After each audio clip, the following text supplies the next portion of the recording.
This is our final match. We've got Georgi Georgiev in one corner and Lukas Fracasso Verner in the other corner. I hope I did that close to right. This is a race to 13, and it is an all fouls match. So to both competitors, all the very best of luck.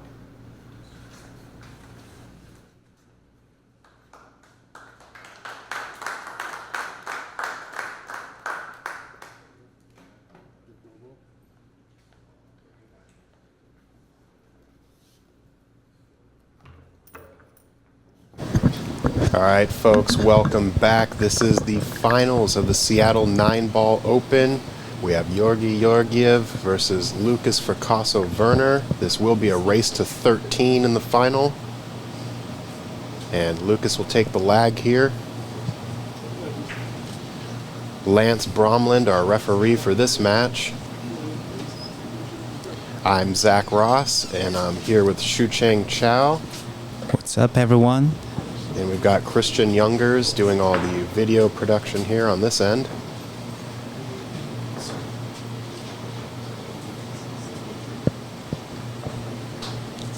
All right, chat. So let's get some ideas of who do you think is going to take this one, and what score line do you think it's going to be?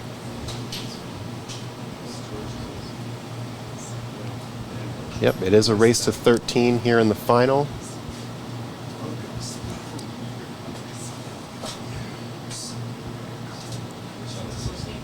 Does the commentator Shucheng want to make any predictions, or are you going to be unbiased here? Well, I will stand with Lukas on this one. I'll say 13-10 as my prediction. Definitely hope Lukas could win it all. Yeah, it would be a really big jump in his World Nineball Tour money rankings this year so far. Would essentially double what he's made to this point on the tour. All right, looks like Don Trottier agrees with your prediction, Shucheng. 13-10 as well. Bo's taking Georgi for 13-11. 13-8 Lukas. Okay. Ooh, a hot take in the matchroom pool. 13-6 in favor of Georgi. So, yeah, it's going to be a really exciting match here. Bit of an unfortunate leave after this break. Yeah, very open table, so hard to push to anywhere. That'll be hard for Georgi. So that's why he's lining up with the kick shot directly. Gorgeous George says, I like Lukas, but the other guy has a great name. Yeah, he sure does. Matt Hardwick with the 13-0 prediction. That's a spicy prediction. All right. Nice kick, actually. Exactly the side that he intended to kick, and he had that speed in mind already as well. Drew Down Collie in the chat asking, what does first pay? This pays $6,000 for first and $3,200 for second. Since this is a ranking event, this will be beneficial for both players finishing either first or second.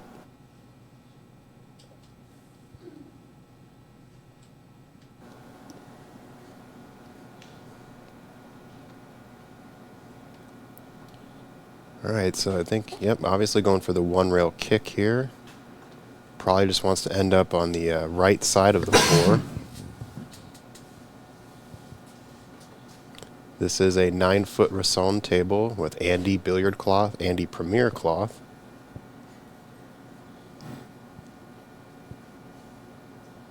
Looking to kick and stick behind, hopefully behind 4, or even make the 2.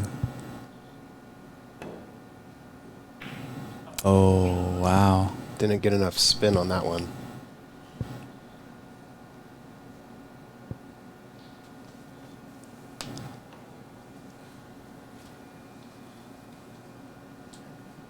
Yeah, sure, Bo. Why not?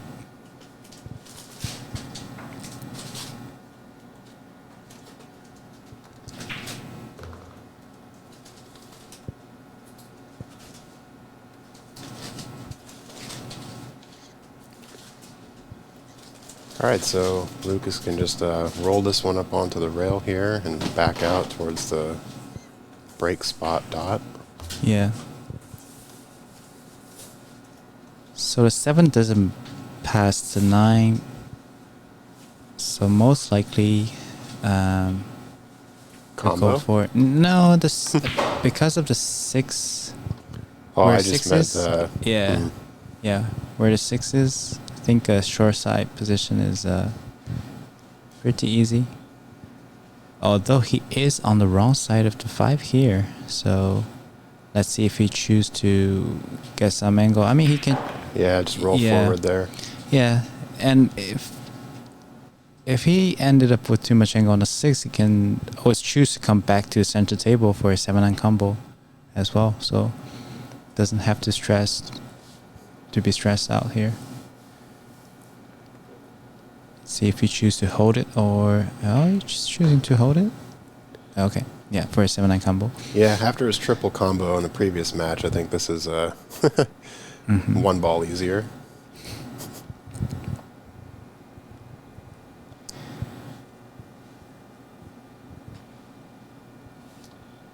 Not the shot you want for the first rack though, but he drilled it.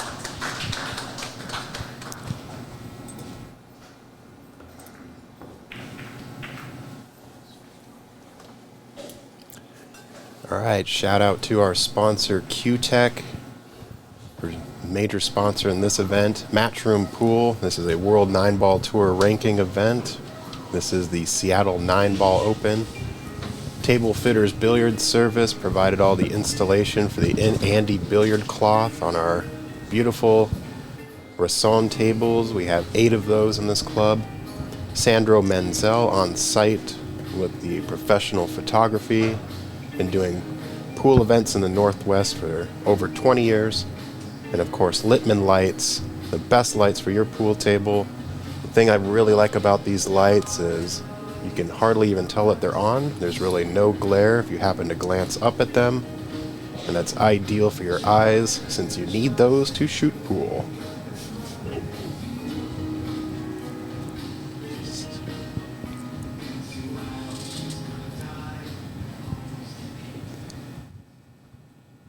Alright, we can see the bumblebee in the middle of the rack. We are using the Aramis black ball set. Lucas second break. Notice that he is wearing the glove when breaking.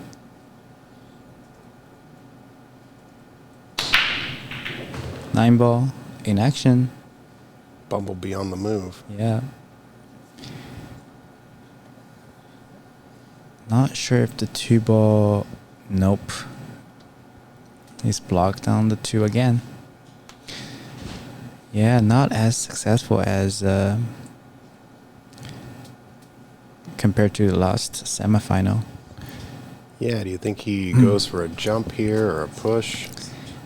Yeah, the jump will be hard. It's a long shot, but the reward is high too. So either jump if he feels like it, but if it's more conservative, I don't mind pushing it at all. Yep, just like that. I wouldn't mind that. Need the 3 ball to be there. Yep, nice shot.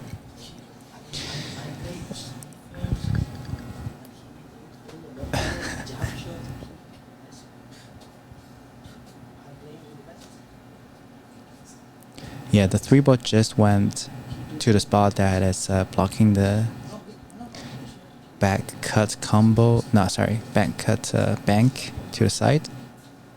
There is a 2-way to bank it to the upper right corner. I think Georgi's going to try to send this cue ball behind the 4-9 here. That is a very reasonable choice too. Yep, use 3 as a stopper. Nice shot. Yeah, both players, I think they've played enough on this table today that they're quite comfortable with the table speed at this point.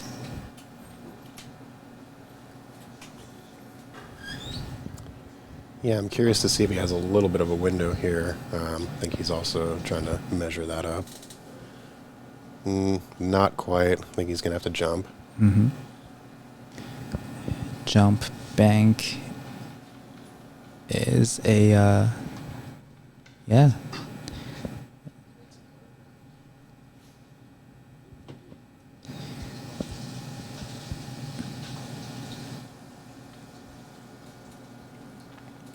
I think you just need to jump full on the 2-ball. The bank is lined up pretty nicely. Yeah, if he can kind of squat the cue ball there, he could 3-8 combo. Just like that. Perfect. Nice shot.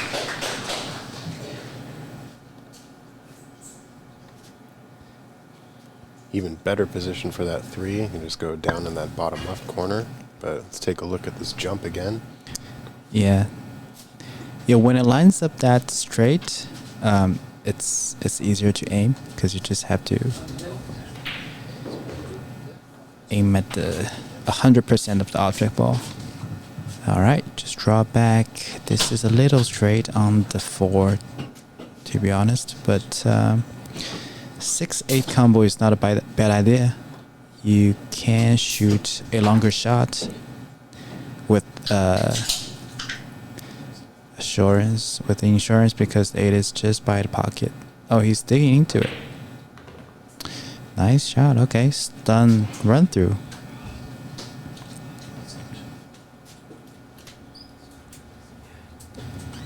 Yeah, it doesn't need to do too much here. Just make sure that the 6 sits on or near that pocket. Need to be careful on this shot. Have to hit rather full. Don't want to cut it too much. Nice shot. Great control on the combo as well.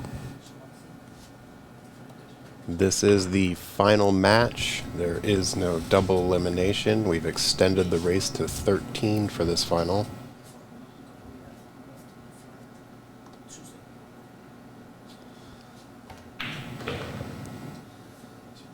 Top spin. Let's see if he can get a straighting 9-ball.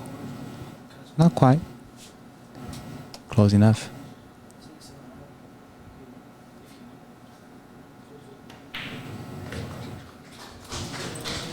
All right, and just like that, Lucas up 2-0.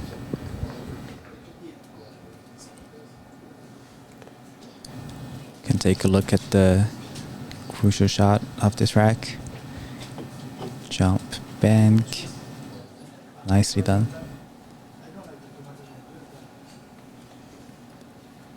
Thank you all for joining us for this final of the inaugural Seattle 9-Ball Open.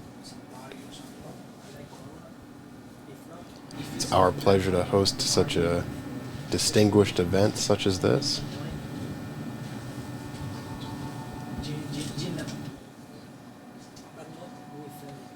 Lance Bromland is our referee for this match. He's been a referee staple in the Seattle, Canada area.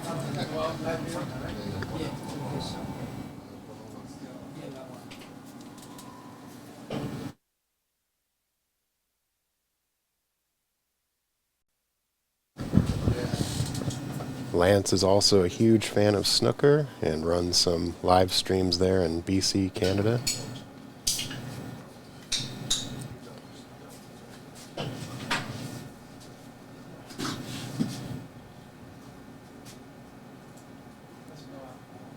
This is Seattle, Washington, in the United States.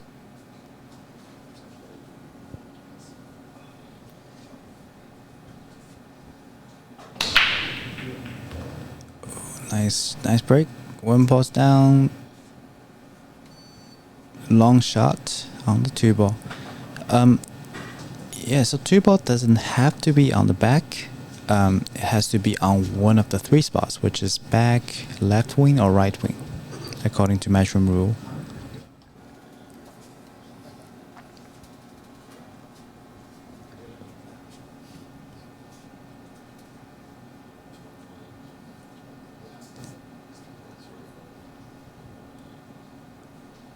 Alright, can see Lucas looking at the line coming downwards. Looks like he's almost aiming at hitting the 3.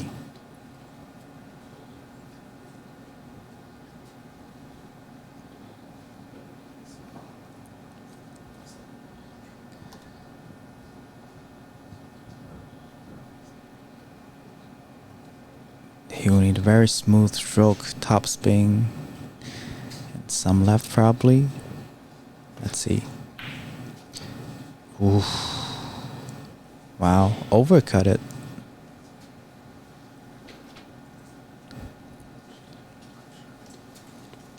Doesn't look like he'll leave a shot for Georgie.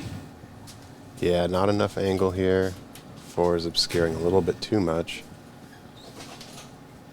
But a pretty good safety opportunity.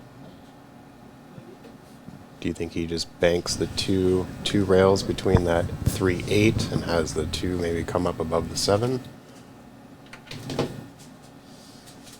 Next one, Jonas back here.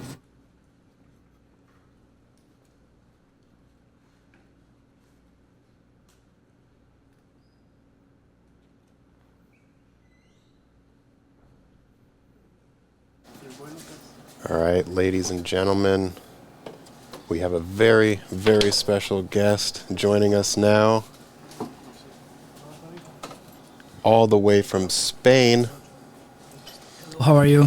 I'm Jonas Souto from Spain. Welcome, welcome. So glad to have you here. Me too. Thank you so much. How was your Seattle Nineball tournament experience? Was pretty okay. If I'm honest, I was playing good in all the tournament. I mean, I play good, but in the last round, my opponent, he played so good, I didn't get any roll. I think I never arrive. I never take the break. So he beat me 11-7, and he deserved it because he make all the difficult shots, and that's what it is. Yeah, I was watching you from the booth most of this weekend, and I actually had you as like the strongest player, just seeing how you've been playing. And yeah, Daniel definitely stepped it up, and he needed to. Yeah, like, look that shot. That's good safety shot from Lucas. So did you and Lucas travel here together, or? Yeah, like I have with the same sponsor than him. The name is the Shark Stream. It's in over Connecticut. It's his owner is Bobby Hilton. I don't know if you heard about him. Yeah, and he's my sponsor. Hopefully he's here in the chat. So, hello Bobby, how are you, my friend? Sorry about that. Well, I'm sure he's proud of you either way. Yeah, my friend Sandro, physics. I like you, my friend.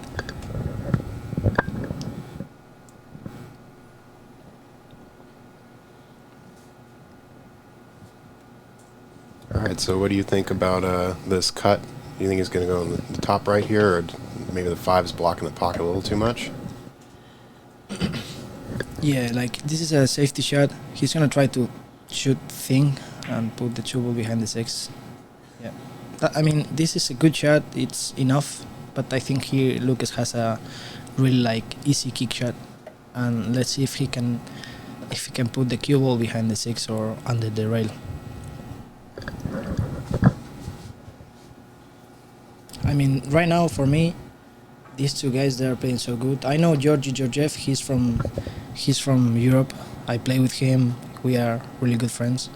He plays really good, and if he's focused, he's really dangerous. And Lucas the same. Lucas sometimes, he struggles a little bit because he's not focused all the time. I told him a lot of, but when he is focused, he can play really good. For me, he's one of the players. He can go to the Mosconi if he focus. You know what I mean? Yeah, absolutely. I mean, he was down quite a bit against Oscar Dominguez earlier, and must have regained his focus because he was down 9-1, came back and won 11-9. So, yeah, definitely looking like a future Mosconi team member for sure. Yeah, he only need know like what he wants. You know what I mean? If he wanted to do it, he can do it. Absolutely.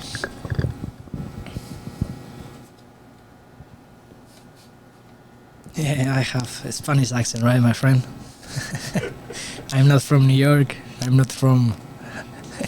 I don't know. All right, so do you think he can maybe ticky this 2 off of the 6 and have it go into the 5, or is he looking for that combo there?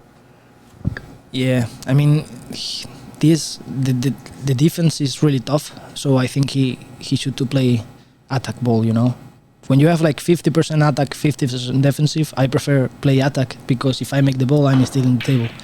Look at that shot! Oh my god! Made 3. He made 3 balls. That was phenomenal. That's best possible outcome with this shot. Yeah, so I think he can see the 3 ball. Yeah, he can see it. So I think he's gonna try to put the cue ball behind the 4 ball. I think. Yeah, it's a good call. Send the 3 just up past the 9.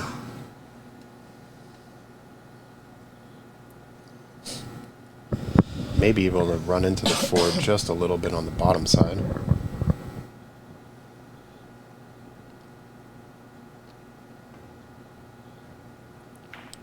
Yeah, that's a shot. So good. He hits perfect.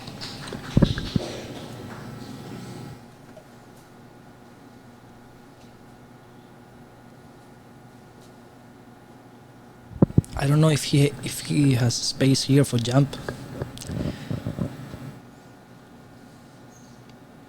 Hello, hello. It's like a lot of people over here, right? It's like almost 1,000 people watching this final. That's Yeah. a lot. And 536 in YouTube. That's a lot of people. Yeah, it's really great. This is the inaugural event, and just happy to have everyone here. If you can go to subscribe and like. Yeah, if you're on the Ox YouTube, make sure you like and subscribe. Yep. Share this with a friend, family member. 13-7 Lucas, hopefully. 13-12, I don't like that. It's too much. Too much. Too much action. Exactly. I prefer 13-7. Let's see this kick. Look that kick. Oh my god. That's good kick. It's a really good outcome. Left a piece of the 3. But for where he was. Sorry to all the spectators if my accent is not the best or my English, okay? I just try my best. Oh, you're great.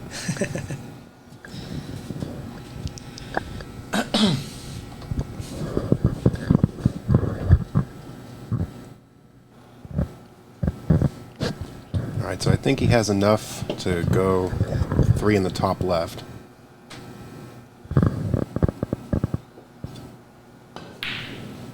Wow. So he got the roll. He got the roll. I mean, this is really tough shot for Lucas. I don't know if I can see it from here if he's gonna play it right or left. But if he plays to the left corner, he can play defense shot. So if he miss on the pro side, and if he's gonna play to the right corner, he's gonna go for all in. You know what I mean? Mm-hmm.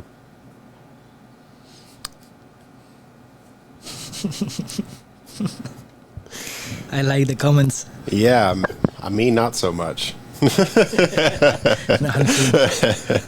No, we're having a great time here. Thank you all Look so that much. shot. Look at this shot. Nice Yes. shot. Fantastic leave. Just bump the 9 heavy. Wow. Oh, no. That's bad lucky, right?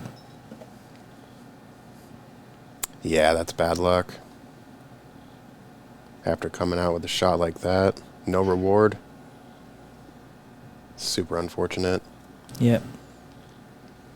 So it looks like he might have to go 3 rails here. Come back around. Yeah, maybe. Maybe he's gonna go behind the 8, like 3 rails. Mm-hmm. Yeah, over there. Yep, Try right to through that kick. window. Yeah. Yep. Of course, hitting the ball. We draw what we can with the mouse.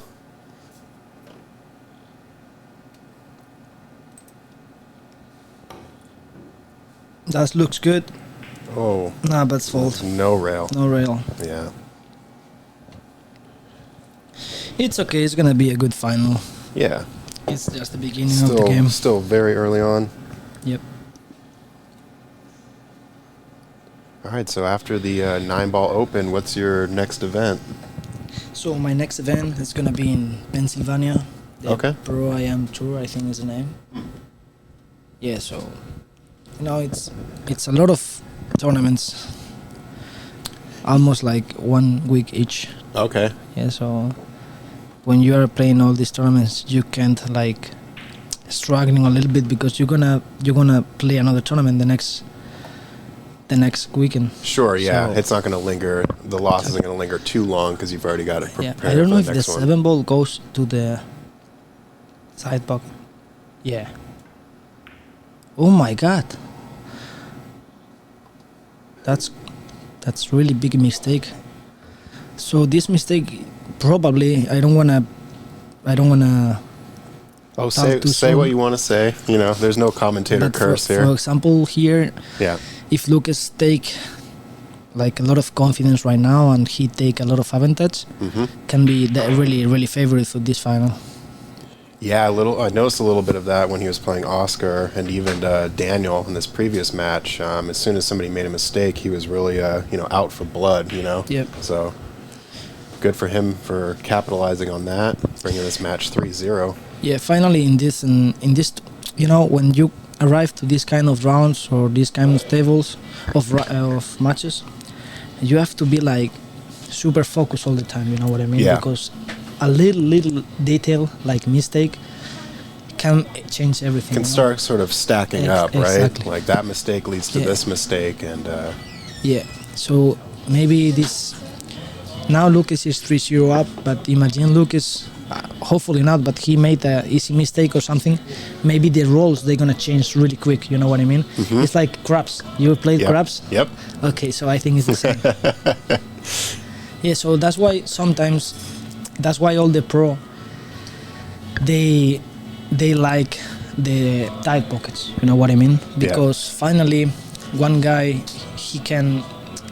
under pressure normally he is gonna miss a little bit more. Right. So if the pockets are big, maybe they don't miss, but when they have to be precision. Yep. So exactly. Yeah, the bigger pocket sort of allows a bit more leeway with your accuracy. So, Yeah. Exactly. all right. So going into rack 4, Luke is set here to break. I'm not living here. I'm living in Spain, the best Mhm. country in the world. Sorry, guys. I have no argument there. I'm kidding. I'm kidding. Nah, that's really good break. But he gonna play push out maybe. Looks like he's got a piece of it, but probably can play defense here.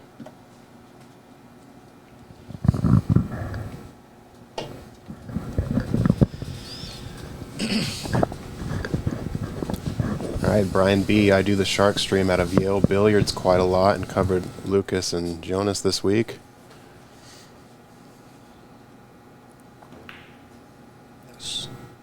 I like the safety. He needs to run a little bit more. I don't know if he. Yeah. I think he can see it. I Yeah. think he can see it. Yeah, he left it open.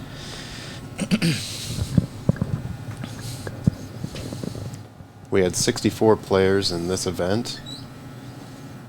I believe 12 of which are World Nineball Tour ranking players. Looks like you're currently ranked number 26. Yeah, right You now. gotta feel too. pretty proud about that. Yeah.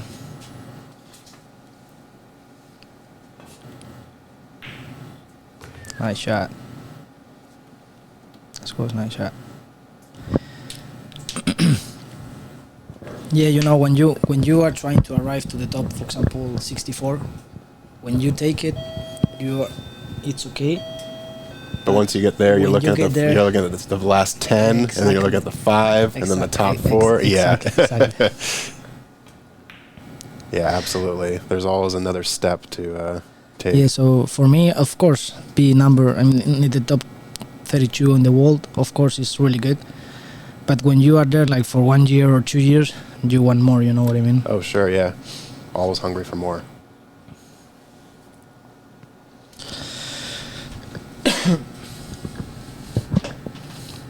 So once you're done in the States, you're going to be going to the Hanoi Open, or? Yeah, I'm going to play the Perry Open first. Mm-hmm. And later I'm going to play the Hanoi Open. So it's like first to fourth. It's the Perry Open is in Da Nang, in Vietnam, in one city, and I think later, 2 days later, 6th until 13 is the Hanoi Open. Okay. Yep. So what do you like to do most when you get to a new city? Are you always looking for like best cuisine or? Yeah, like if I'm honest with you, I'm not the best guy for travel, like for do tourist things. You know what I mean? Sure. When I go to a tournament, I like pay attention for the tournament. Of course, I like visit the most famous places or foods from the city I am. But when I'm playing the tournament, I try to be focused on the tournament. Yeah. And if I'm out of the tournament or I have like 1 day free or something, I try to do something. Oh, Georgie taking that rack. So here we go. Break from Georgi Georgiev.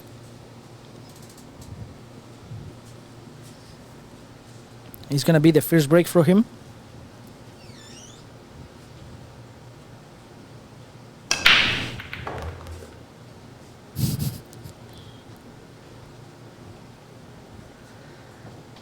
That 3 has the ultra spin on it. That's really good break.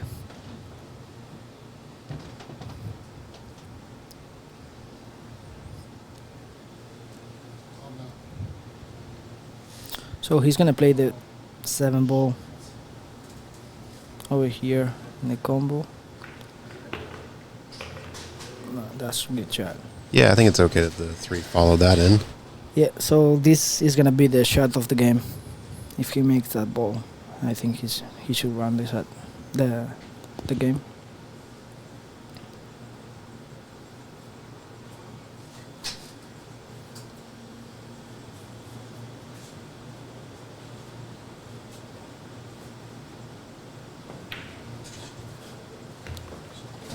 Yep, perfect. Probably just draws out a little bit off of this 5. Yep.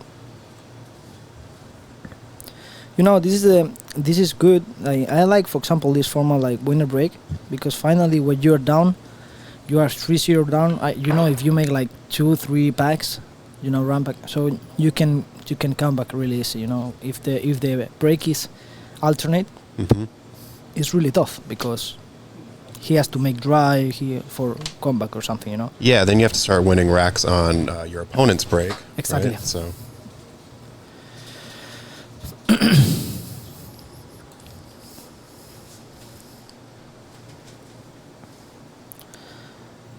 Hello. I live in Ibiza, in Spain. And I play pool because my father has a pool hall and he was playing. In the 99, he went to Vegas to play the BCA World Championship. Oh, okay. So I think that's why I play pool. So my father, if he has like a golf, maybe I play golf. You know what I mean? Yeah. But I got a little bit lucky. That's why I play pool. No, I'm kidding. Yeah, so it's gonna be 3-2. Yeah, the break turning out to be, of course, super important for running a rack. Get a good starting position. Yep.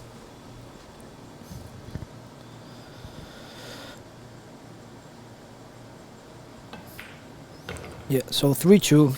It's gonna be tight. We might Ibiza. we might see that 13-12 score line after all. Yeah, I mean we are like in there. Yeah, it's still too early to tell, but Yeah. Ibiza is a party place. Yeah, yeah. But we have good weather too.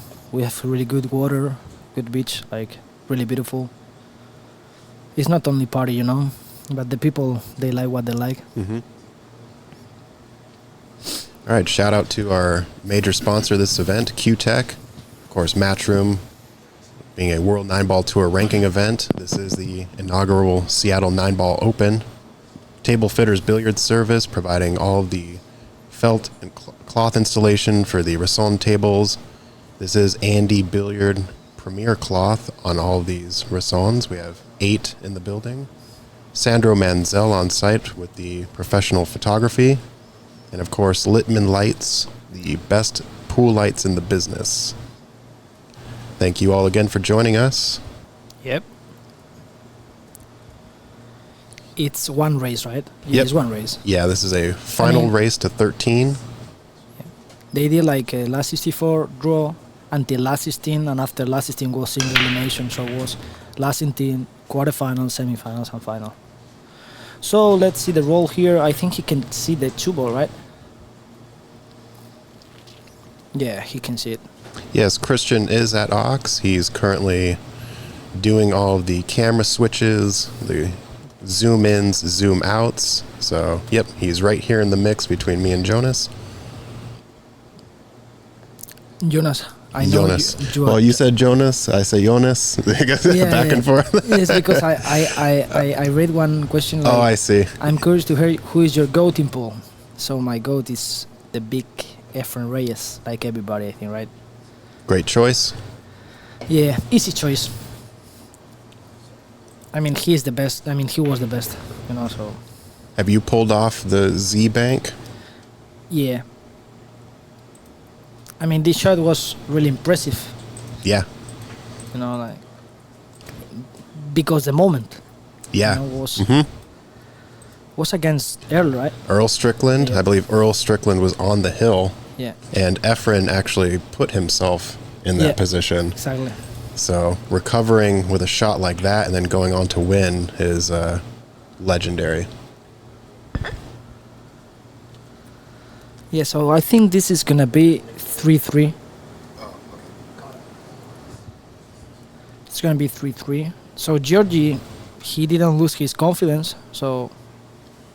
But speaking of Z banks, we are going to pull out a Nick De Leon Z bank of his own in this tournament. Yeah, I saw the shot because I was shooting and everybody started to clap, you know.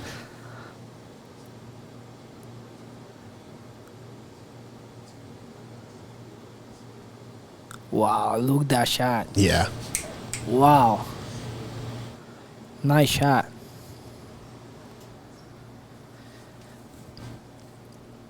So let's see here. Thank you so much.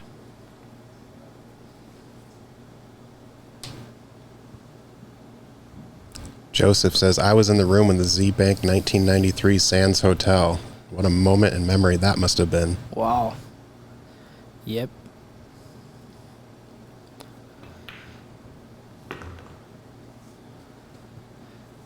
Yeah, so they have plenty of confidence, right?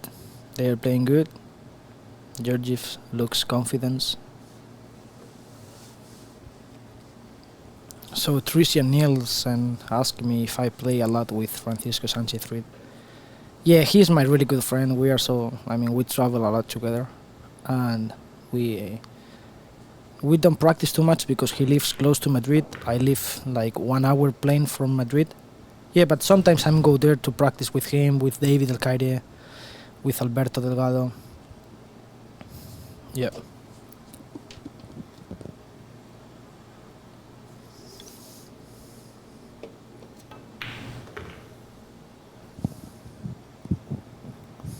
Perfect position for the Nineball.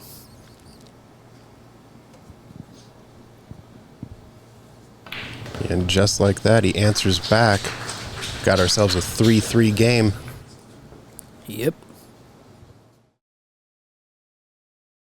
All right, couple questions in the chat as Georgie is here to set to break off this. Who did Oscar lose to? He lost to Lukas Fracasso Verner after being down 9-1. Lukas came back to win 11-9.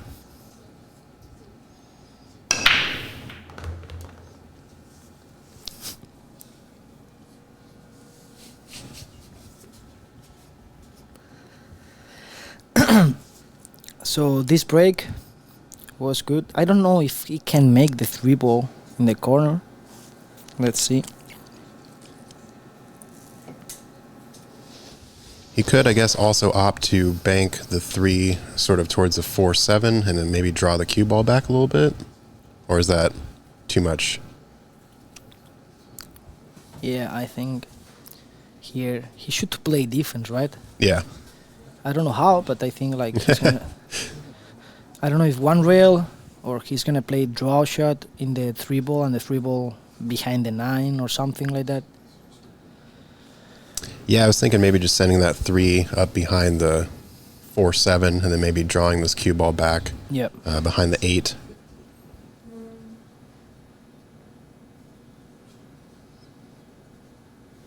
Yeah, I think he's gonna play one rail and the cue ball behind the. Was short. Yeah, didn't quite get the coverage he wanted. Ah, no, I think it's good.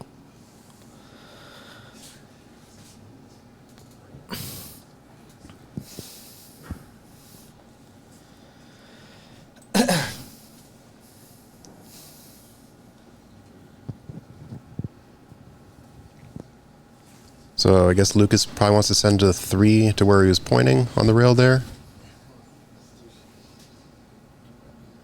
I don't know if he's gonna. Or would you rather use the cue ball to hide behind the pack?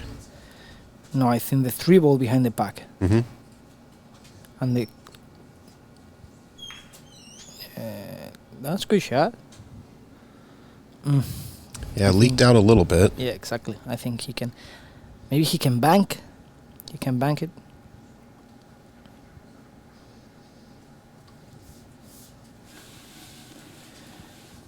Or no, he's gonna try to put the cue ball behind the 9-ball.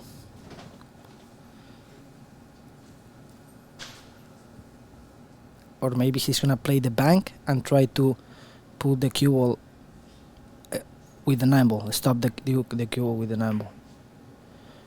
Oh no, he played this. Was a good shot. So now Lukas he's gonna try to kick 2 rails and try to make it.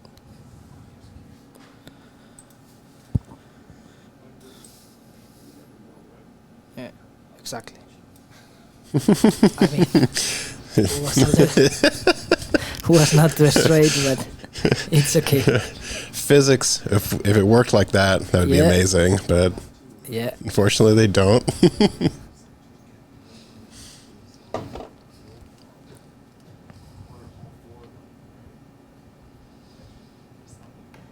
Either way, your drawing was the general direction you wanted. He didn't touch it. Yeah.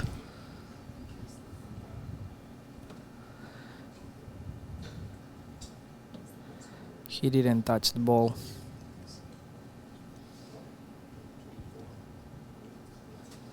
Okay, so not too many issues left with this rack.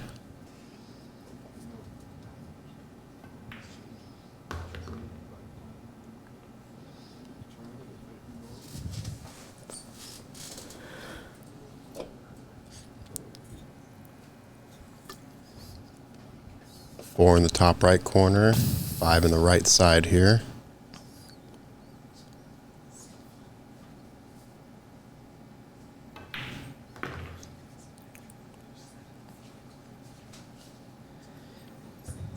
Why David say Lukas quit watching Jonas kick?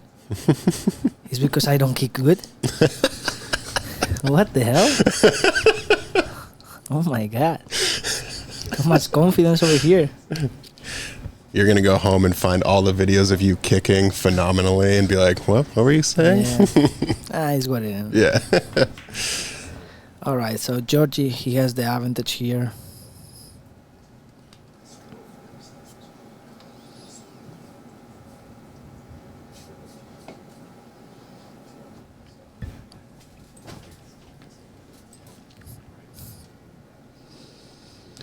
Yeah, a little bit of draw off this left rail. Yeah. Get position for the 7.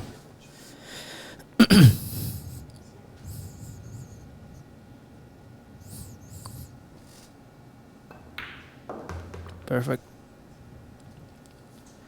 I mean, I didn't like too much this shot because now, I mean, should be okay, but maybe he can put behind the 9-ball, or you know what I mean. It's a little tricky. Yeah, over there, he should be okay, but no, you don't know never.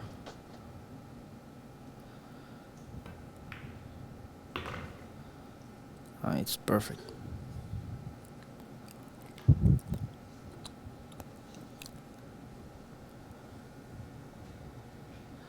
What's up with your kicking, Jonas? I don't know.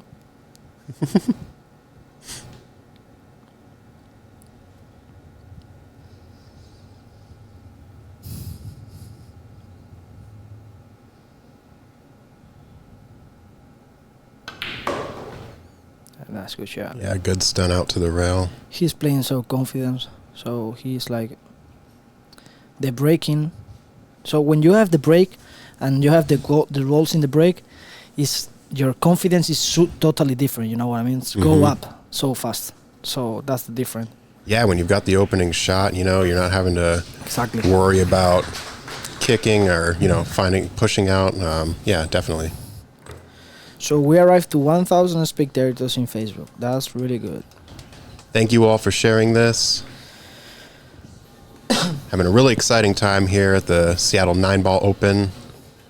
Got Jonas Souto in the booth with us, along with Christian Youngers doing all of the video production.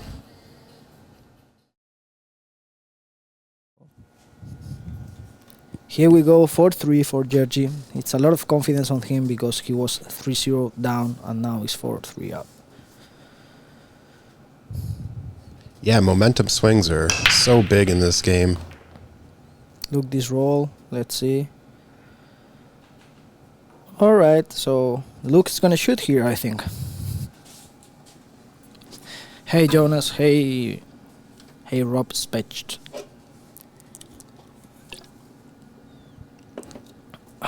Hello, Christophe. Thanks for joining from France.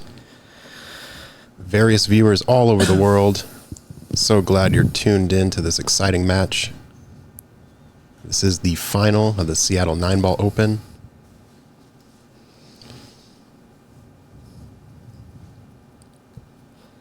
Maybe I don't think he's gonna try to bank to the side, but I think he should to play push out or something because the defense here is difficult too, you know. Where are you gonna push? Where he's pointing with his finger, or? Yeah, I think he's gonna play push when his cue shaft was. I mean, in the line, yeah, over there. And if I'm honest with you, if him is gonna play this push out, I don't think so. Lucas is gonna give him back because I think Lucas is gonna play the bank. I think so too. Yeah. Yeah, so this can happen. This can change the game. You know, this moving is like fishing. You know what I mean? So if he miss, he's got the bait out there, exactly. Right? Is he going to take it? Exactly. Yeah.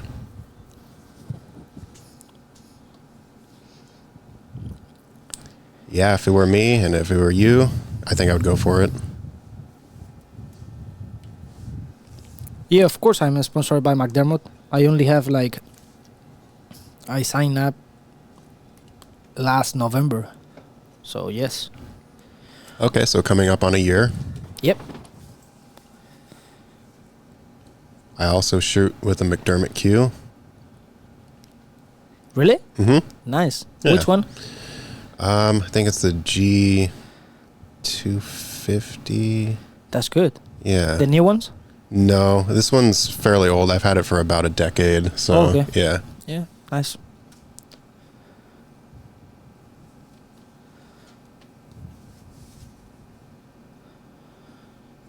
All right, so he did give it back. Yep.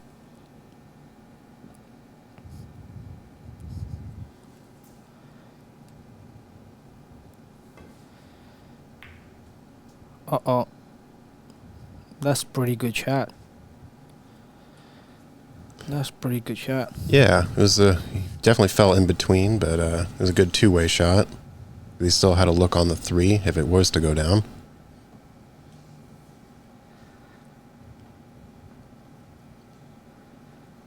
What do you think of the kick into the top right corner?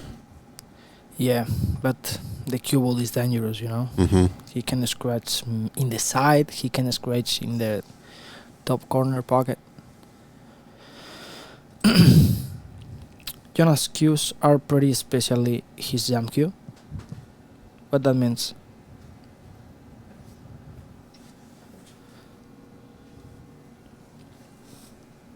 Oh, I think he's saying that your cue looks nice. Oh, Yeah. okay. Yeah, thank you.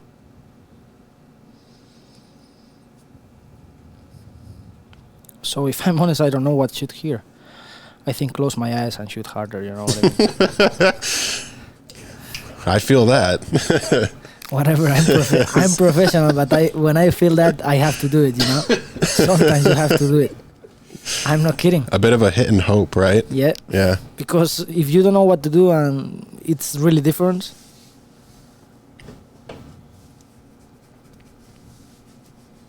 Yeah, so I mean, you hit and hope, but then, you know, some of your knowledge comes into play too, right? Like, Yeah, okay, the exactly. cue ball will react this way, so I'm not taking a huge risk. but- Exactly. yeah.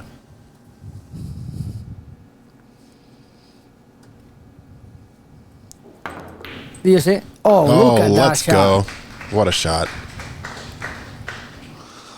What a shot. Yeah, I'm really glad he took this on. Just hitting it with a little bit of bottom, but firm, so look at that. That's beauty shot.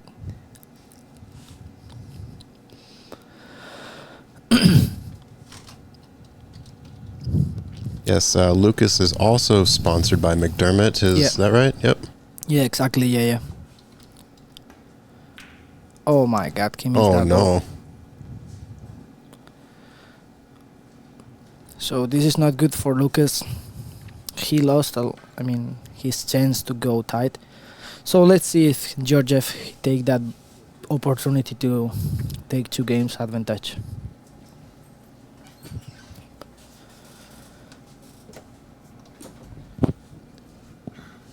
I think you can probably just hold this going one rail.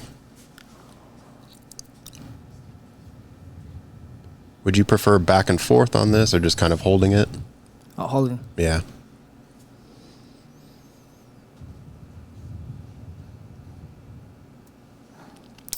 Lucas, I think he needs to make a break, you know, Mm-hmm. go to the bathroom, refresh, and put a little pressure in Georgiev. Yeah, so sort of speaking about strategic breaks, He went back and forth. how important is the strategic break, at least in your experience? Exactly.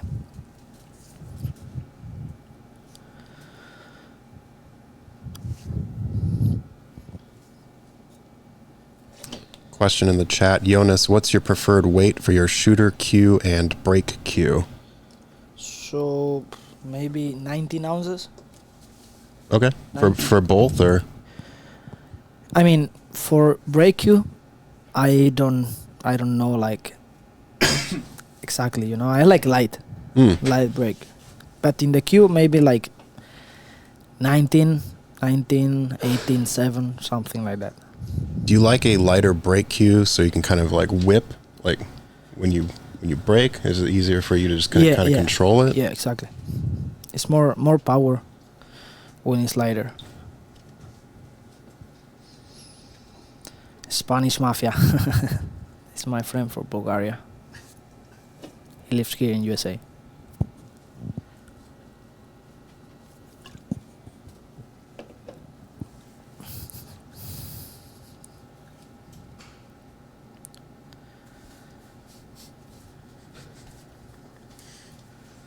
Let's see that shot. 2-rail shot. It's perfect.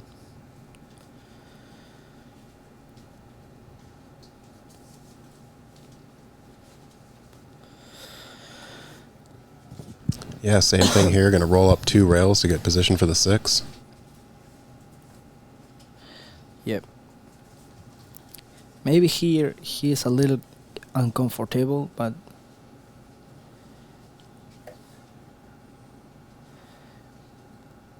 I think he can do it easy.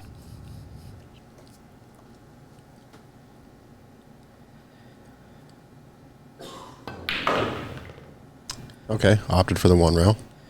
Yeah, this shot is not too easy. Let's see what happens.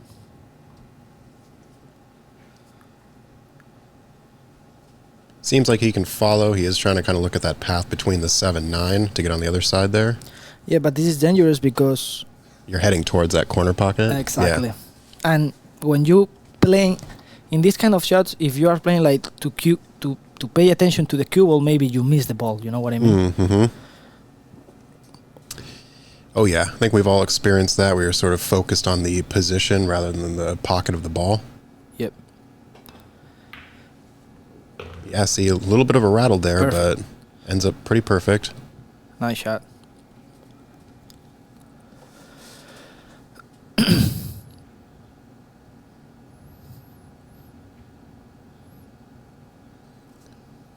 It's like he's sort of pointing to draw back and have the 8 ball in this same corner here. Yeah, I think he's gonna play draw shot.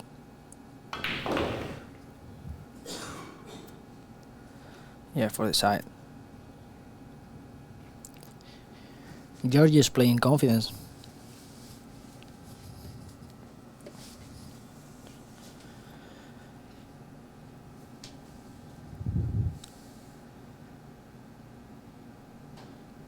Thinking goes 3 rails here. Yeah, perfect. Yeah. Great leave.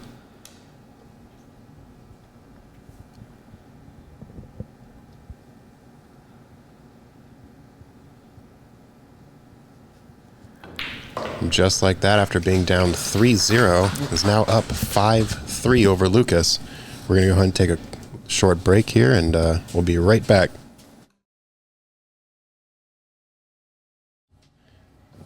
All right, folks, this next set is going to be in Spanish, brought to you by Christian and Jonas, so take it away, folks. Hola, hola, hola chicos, ¿qué tal? Hola, ¿cómo están todos aquí? Bueno, veamos.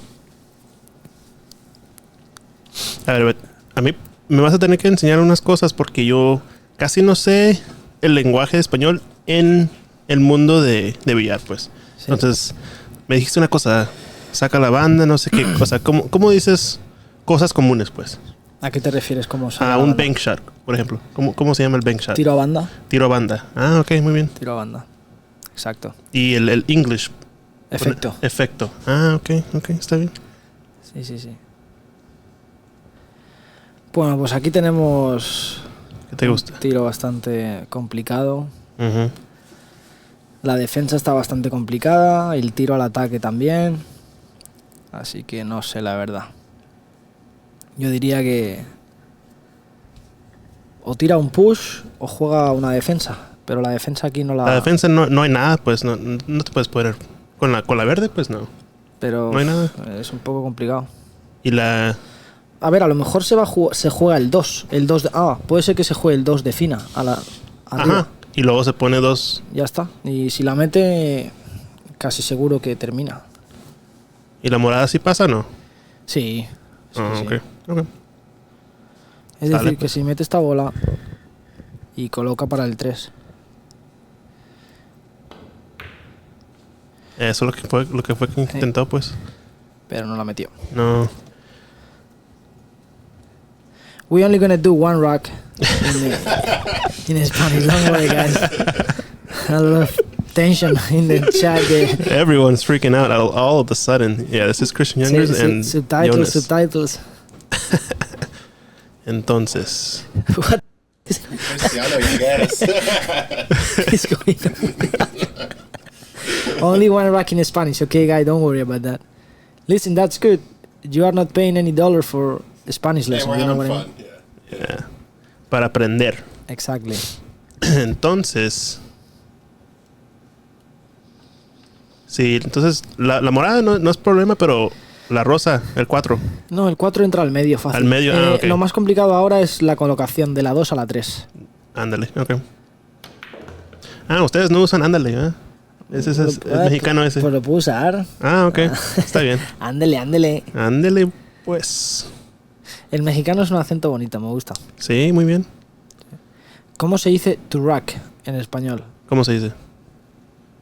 Racking. Racking like... Hacer el rack, pues juntar las bolas en un Colocar. Colocar. Coloca. Ok. Ajá. Efecto es English. Yeah. A la banda es bank. ¿Cómo la falló esa? I think Lucas he's losing his focus. He needs to take a break. Ajá, se me hace que sí. He needs to take a break real quick.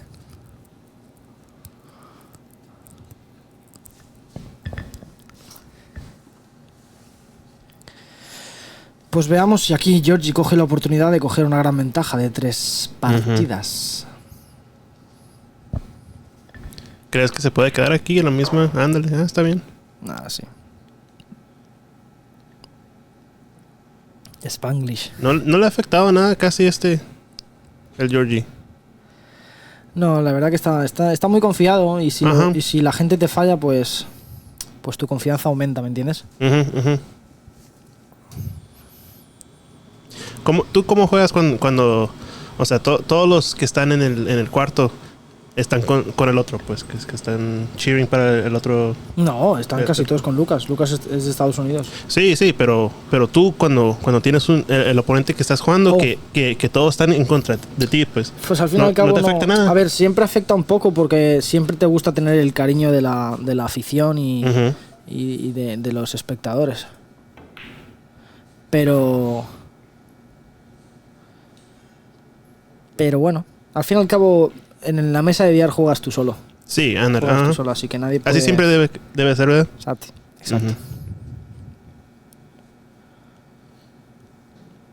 Entonces aquí nada más la línea, aunque no se acerque a la 9. a la izquierda. Sí. ¿Cómo se dice side pocket?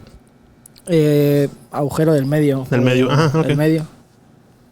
Nomás con que esté puro el centro de la mesa está bien, ¿eh? Sí, al centro. Tiene que buscar el centro aquí. Perfecto. Muy bien. Hola, de Shark Stream. How are you, my friends?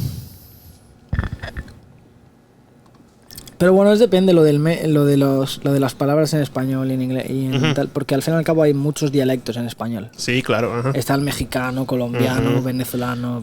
Y muchos países que juegan carambola, pues, entonces tienen sus propias palabras para todo. Exacto. Y esa es la cosa que casi, o sea, no todos saben, pues, especialmente aquí en Estados Unidos, todos creen, habla español, eres mexicano, y ya es todo. Exacto. Y de repente te quedas, ¿quién sabía? Pues sería bola 9 de saque. Bola 9 de saque, 9 ball on the break. Yep. Ok, está bien. Una lección en términos españoles para... That shot was perfect, so... Me parece a mí que esto va a ser complicado para Lucas. Sí. Se está haciendo el hoyo más hondo y se me hace que sí, que estás correcto, que tiene que ser un break. Una temporada de relajo para cambiar el efecto del partido. Exacto.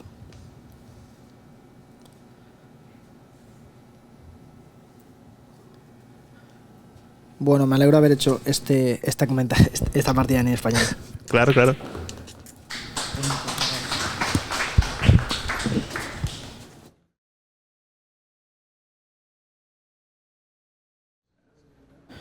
So here we go back from the... Took a little trip to España, and now we're back. Georgie breaking off rack number 10. Pretty good break. Got the one on the side. But the 3 ball doesn't go to the corner pocket. So Yep.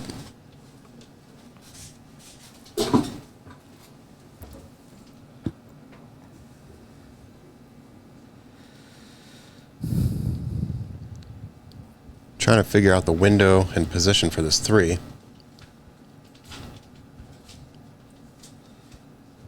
Do you think he comes back all the way down where he was pointing, or just kind of trying to figure out how much space there is? Yeah, but the problem of the cue ball is close to the rail, you know what I mean? Mm-hmm. So I don't know if he can draw so good.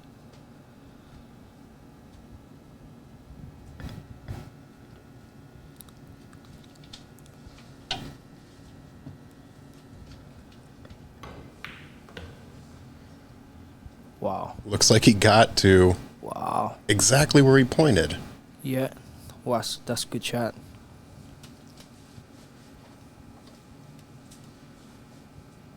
Yeah, looks like there's enough space for him to go 3 in the corner. I think he's probably just... Yeah, I think he's gonna play defense. Yeah, just figuring out if it's worth attacking here or not.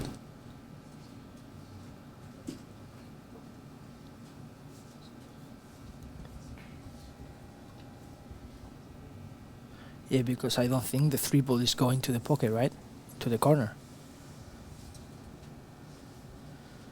I don't know. He's shooting, right? I think it does go by the 8, yeah. That's a good shot. Wow. So he's plenty of confidence. I don't think he's gonna meet that. He's gonna miss a lot.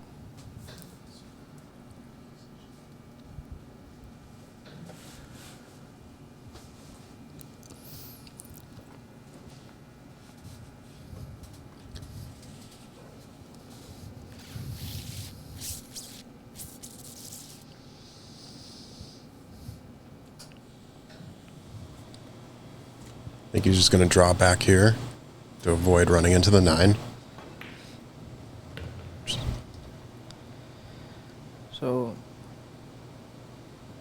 yeah, this is a tricky shot.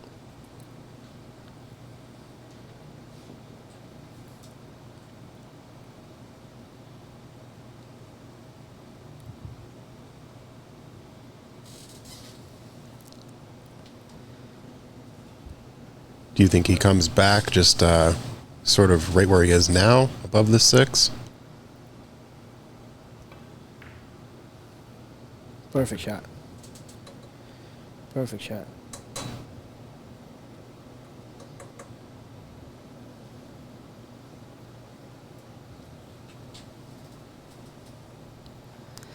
So I think it's gonna be easy run for Georgiev.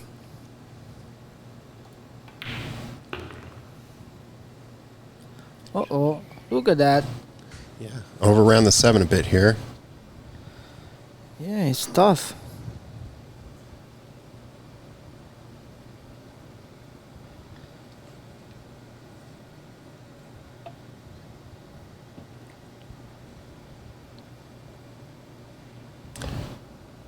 Yeah, if he decides to cut up into the top right, looks like he'll be bringing the cue ball down below the 8.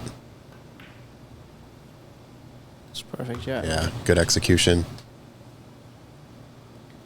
He's definitely feeling it.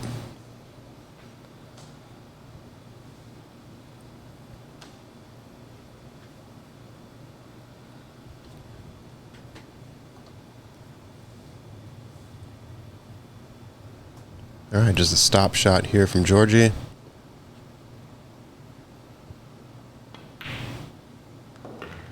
So it's gonna be 7-3 for Georgia.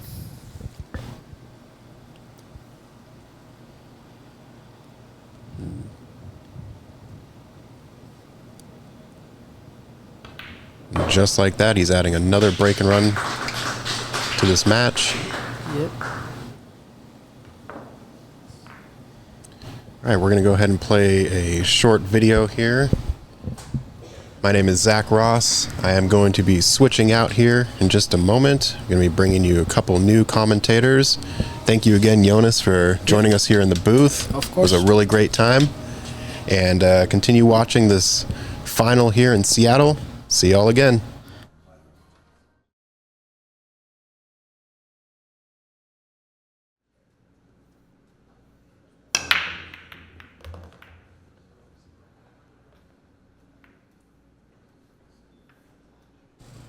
I make it to the All right, folks, it is me, Zach Ross. I'm actually back, so that was a fake out. But thanks, Jonas, for his time here in the booth with us. Had a really good time. And bringing another special guest with us. Go ahead and introduce yourself, special guest. Hello there. This is Max Eberle. It's Max Eberle, everybody. How you been enjoying the Seattle 9-Ball Open so far? It was awesome until Jeremy Long shattered my hopes. Till Jeremy Long. Well, actually, I thought I was doing pretty good. I made it to the hill, and Yeah. he pulled a rabbit out of his hat and made him a crazy nice cut shot. And I don't feel like I did anything really bad other than miss a kick shot when it was hill. I didn't hit the ball, but besides that, he just made a real nice finish to the match. But I've enjoyed this tournament immensely, and this pool hall is awesome. Is this your first time in the Seattle area, or? No, my brother used to live here. I've been Okay. coming here since I was 16. Awesome. Yeah. So we're talking mid-'80s. Mm-hmm. Back in the grunge era. My brother is a Yeah. guitarist, so he was all into all that in the U District. Oh, sick. Okay. And remember that movie Singles, based in Seattle? Yeah. Okay. My brother was like, had all the girlfriends playing guitar, and I'd come and hang out. It was fun. In fact, I learned how to play Go in Seattle at the Last Exit coffee shop. Okay. That's where my brother was the barista. Mm-hmm. And I haven't really played since then, but I saw they have a board here, and I want to start playing again. I bought a set 2 weeks ago in Boise at a thrift shop. Okay. So now Go is back in my life. I need someone to play with.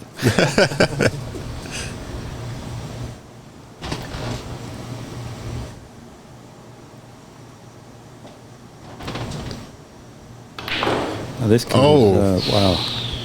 I call him a kid. How old is, how do you say his first name, Georgie? Yeah, we've been saying Georgi. He says Georgi. Oh, Georgi. Okay. So I think he's okay with either. How old is Georgi? Yeah, no. I'm not sure.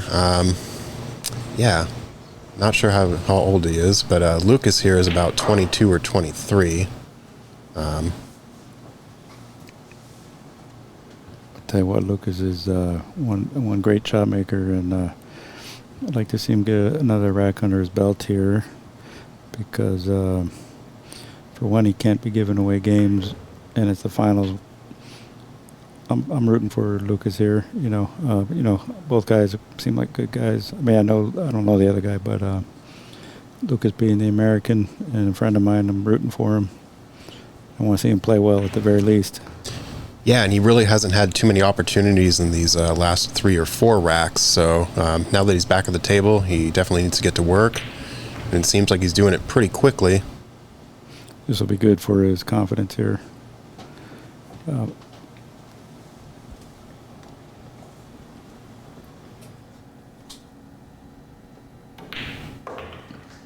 job.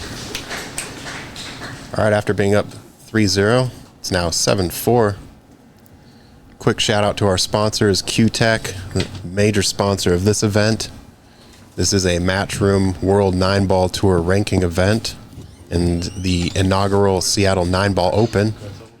Table Fitters Billiards Service installed all the Andy Premier cloth on these fine Rasson tables.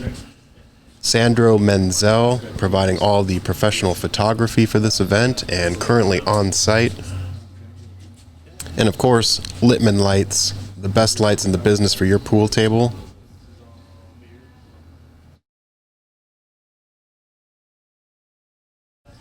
All right, folks. Zach Ross here. I'm actually going to be swapping out with Shucheng Chao, so you can enjoy the rest of the match here with Shucheng, Christian, and Max Eberle. Thank you all again for tuning in. It's been a pleasure, and take care.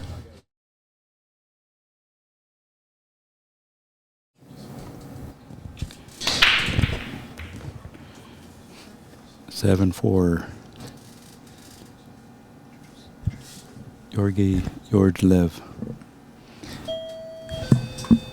over Lukas Fracasso Verner at the moment. Yep. Hey guys, so this is Shucheng in the booth, swapping out Zach Ross. Thanks to Zach for all the awesome commentating jobs.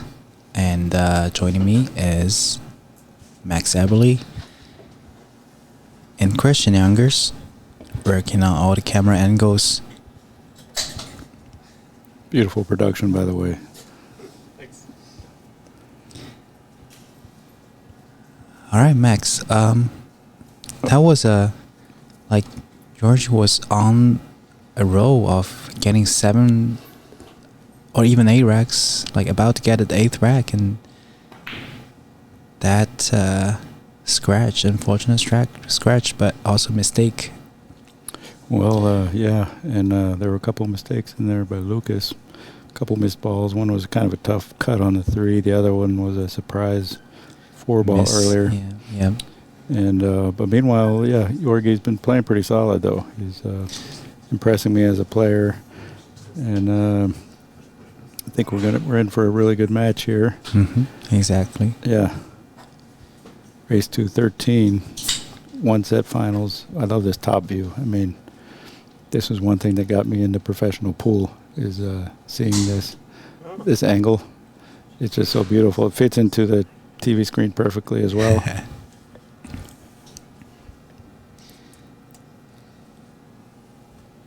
So Max, what do you think? Like a player in the tournament, when they're kind of just frozen on the chair, when an opponent gets all the control of the table, what should they do as a player? What should they think? What kind of mental should they have? Good question. Well, if somebody's really running a bunch of racks, then, well, that's a great question, because you don't know when you're going to shoot. I mean, you know, there's probably a lot of things you could think. You could be like, just give me a shot, man. Give me a shot. You know, just gotta keep breathing. Just talk to yourself. Stay loose. Be ready. That's one thing Nick Varner said. Like, if the guy's running out, said, be ready. Mm-hmm. So you could tell yourself, okay, just be ready. Keep breathing. One thing I like to do is breathe into the belly and keep that going, because that way you keep oxygenating your brain. Mm-hmm. And that's really important. You don't want to get out there like with no oxygen in your brain. You know what I'm saying? Yep. Wow, nice shot. But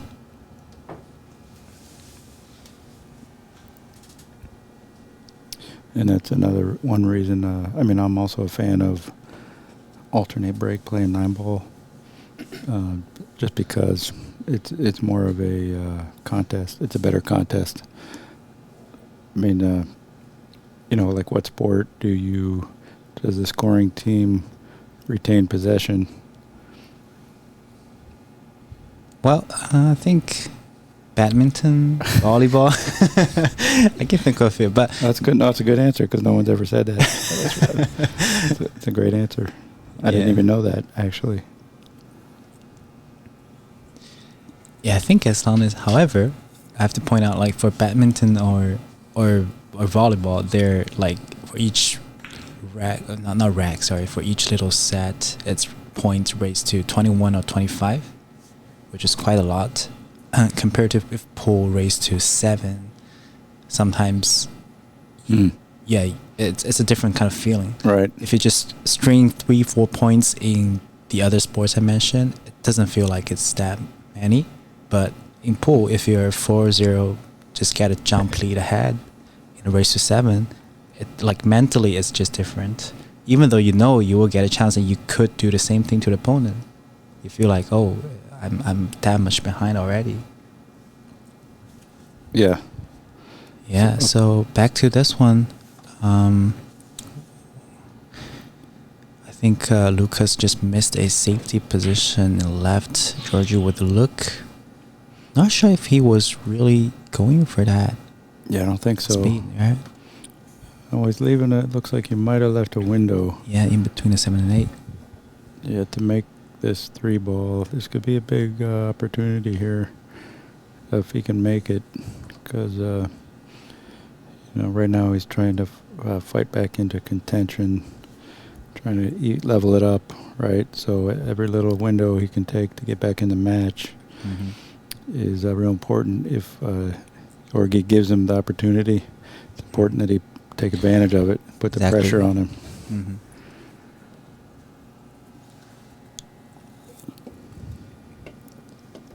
Yeah, if he can takes out this one, 5-7, it's nothing too significant. You feel like you're very, very well in the game. Nice shot. Yeah, very nice. It's so easy to run long on these. For position on every shot, you got to really be on top of it with the cue ball. So now he's going to have to possibly figure out how to spin around that 8 ball, 3 rails, miss the second side pocket, and then maybe drop in below the 9 or back even on the short side of the 5. Or it just feels like a lot of things could go wrong from this run around the table. Well, yeah.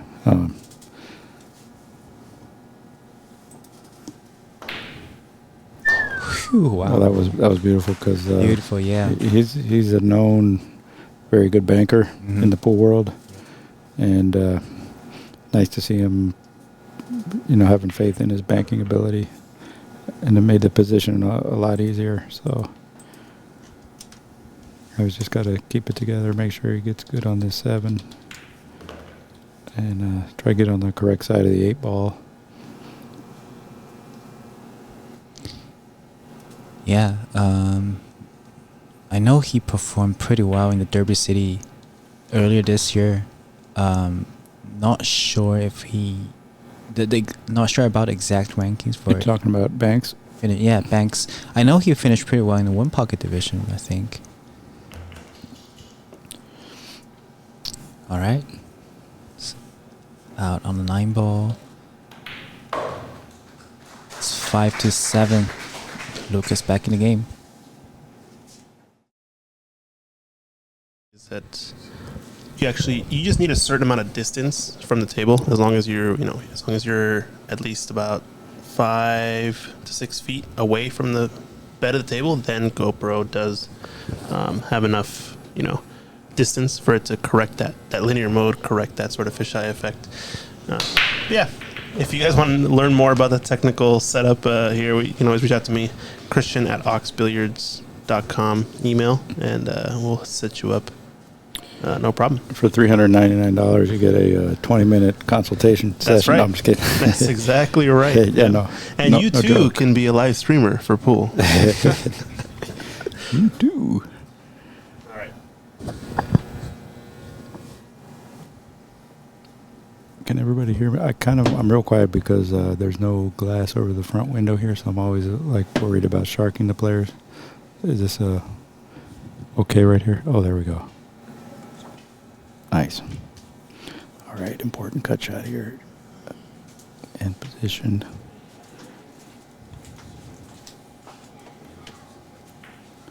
Nice shot.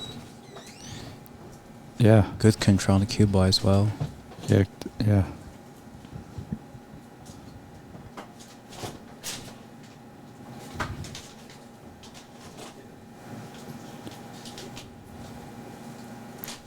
He's got the initials going, the LFV logo. And is that New Hampshire State? Is he from New Hampshire? Connecticut. Connecticut, of course. Yeah. Connecticut, yeah.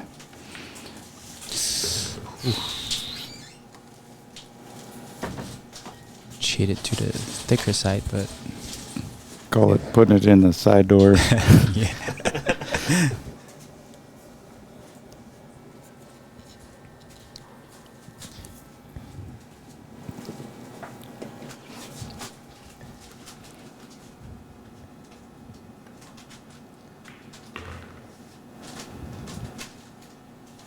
Nice 1 rail. Now, when were these tables to recovered? About 2 weeks. 2 to 3 weeks since it's refelted, and then since then there are some night plays. I held a tournament last weekend as a warm-up tournament to break it in more. Yeah, so the cloth should be in a new but little bit warmed up state, I think. Still a little bit fast, I would say, but I think it's good. It's playing evenly. Table's playing great. But as a player, myself.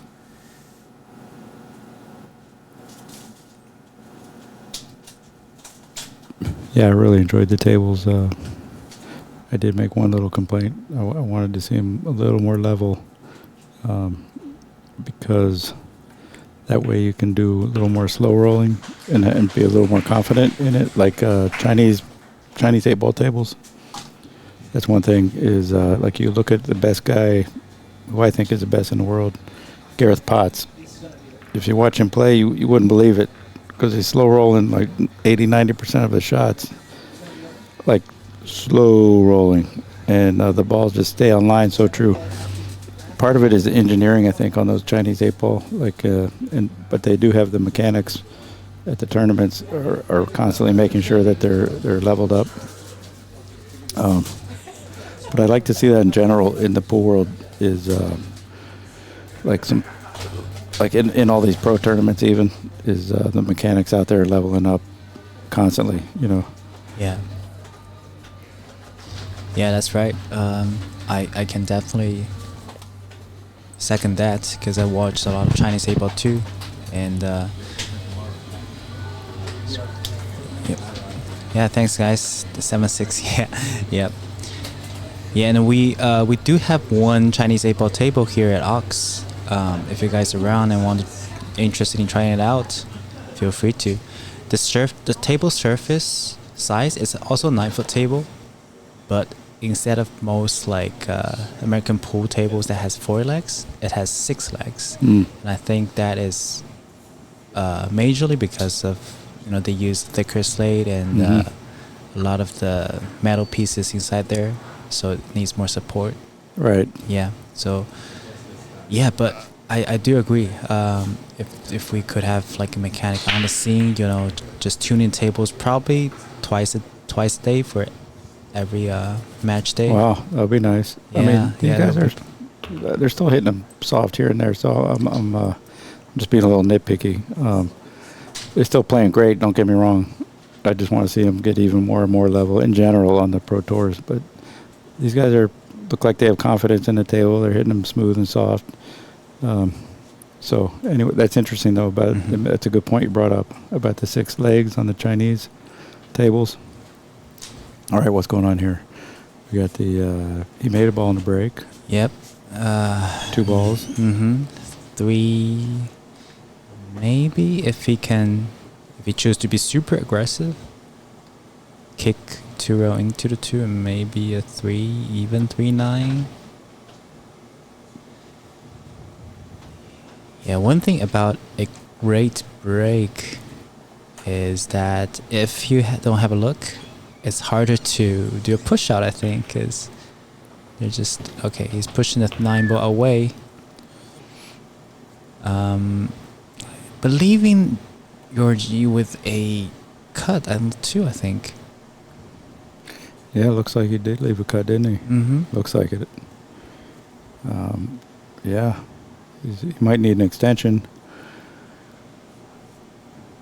I would say use a little bit of high right, go back up to the right above the 9 there, and then back up near the side, maybe 2 rails, hit the side rail before the side, and just float up for the 3.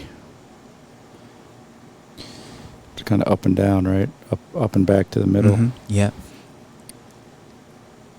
That's what it looks like anyway, that he could do. And if he does, then the rack is pretty wide open. Pretty wide open, yeah. Exactly.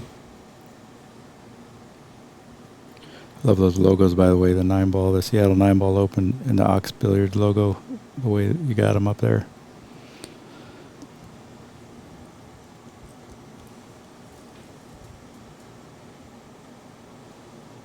Who designed those logos, by the way? Mike? Yeah, Mike, our Good job. venue owner. I'm a logo guy. I've designed a lot of logos, and I love design. And yeah, it's really cool. It's like 2 racks, right? And there's Yeah, like 2 it is. X's. And it's the ox.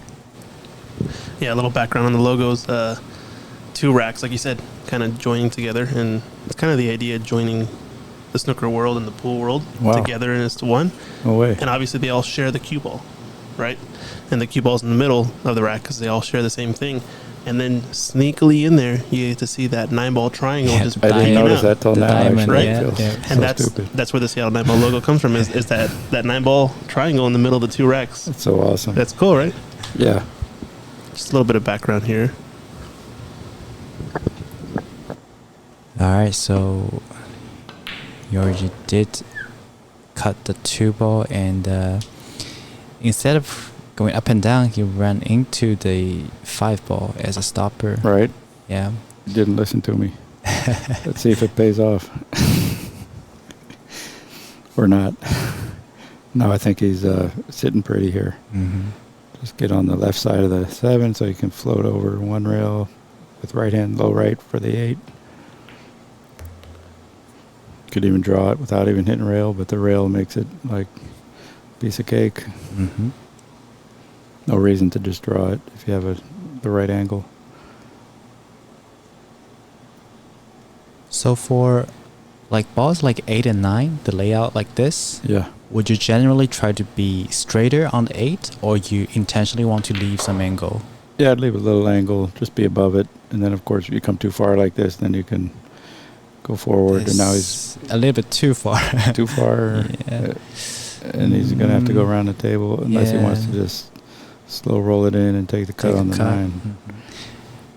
Mhm. Yeah, I yeah. specifically asked that question because for me, I always, because I run into this position a lot if I Mhm. try to get too straight, Right. and it will be hard for me to try to get around table, and I don't like taking a cut like this either. Of course, Georgi, Jeez. yeah, I don't like Georgi it. is, He's going to, I mean, he's Yeah. not too close to the rail. I mean, yeah, he'll probably make it. Yeah, But I like going around the table. I see. But you gotta be feeling it. You're, Yeah, as the player, exactly. you got to make your decision and be go forward with it with confidence. Oh, overcut a tiny bit, but still made it. Yep. All right. Break. And folks, if you're on YouTube and Ox channel, remember to like and subscribe. It's always good to so Ox is dedicated to produce more pool and snooker events and tournaments. Hit that notification button Yeah, yeah, exactly. so you don't miss out on a single upload. Yeah, and also definitely check out Max Eberle's YouTube channel. He has a fantastic channel that produces very high quality pool instructions and videos. Thank you, brother. Yeah, Appreciate that. Yeah, no, I've been doing that since 2008, I think. Love doing it. And, very nice of you to say that. Thanks. yeah, I definitely learned a lot from what I remember when I was starting to learn pool. I searched on YouTube, and your videos were one of the main ones I kind of watched and learned a lot of the pool ideas from those. Yeah, so thank you for man. coaching out. Yeah, You're very welcome. yeah. It's great to hear that. And good job in the tournament. I saw you were doing quite well. I don't know how you finished, but you were making waves. What was your final finish? Oh, I kind of I lost. So I lost the first round against Lukas Fracasso, and I won the next one, but lost the hill again next round against pretty strong local player Stephen Weekly. Shout out to Stephen too. Yeah, so didn't finish pretty well, but I was okay with my own performance. We Pretty made a happy good with showing. it. Yeah, 'cause Yeah. Thanks. Oh, nice shot, knocking out the 4. That's one of the biggest problems of this rack. And suddenly, this rack looks super easy right now. Oh yeah, he's gonna come up 1 rail. He's looking at the 5, the purple 5 ball. The purple 5.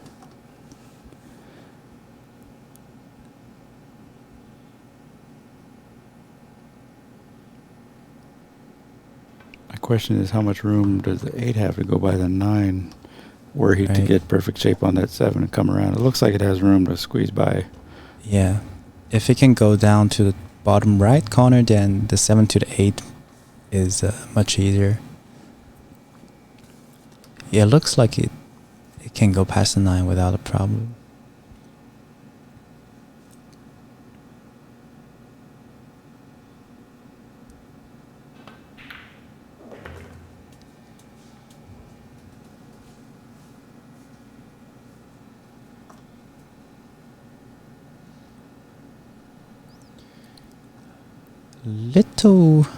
Just a little tricky on this one, seems like. Right, because he might have to draw with low right. Yeah. Come 2 rails. Yeah, simply using top Maybe. might cause the cue ball to stick to the rail. Yeah, he looks like he's gonna thin it Mhm. with a high right. Just Oh, float up going there. in between 8 and 9. That's clever too. It's a good thing about when a ball's near the pocket, you can mainly hit it the thickness that you need in Mhm. order to achieve position. Exactly. As long as you don't like hit it with some weird topspin too full and make the cue ball stick near the rail. Yeah, great advice, folks. So, Jesse from the chat is shouting out, yeah, Max Eberle is also a great artist. Exactly. Oh, thanks. Thanks, Jesse. Yeah. We were just talking about he designed a lot of logos. Oh, wow. Okay.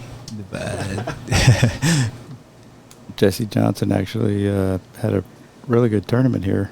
Yeah. I think he was barely one out of the money, but he looked really like a pro out there when I watched him, and always talented player.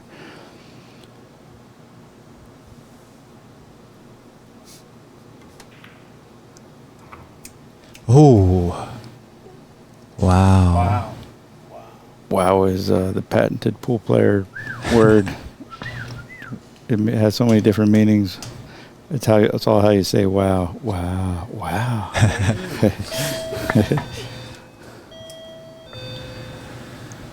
This is what Lucas was sitting in his chair waiting for. Yeah. It was just such an opportunity. That could be the turning point of the match, actually. Yeah. If Lucas goes on and win, Georgi is going to look back at that. It's actually huge when you think about the difference between 9-6 and 8-7. 8-7, exactly. With Lucas breaking, potentially Right. huge.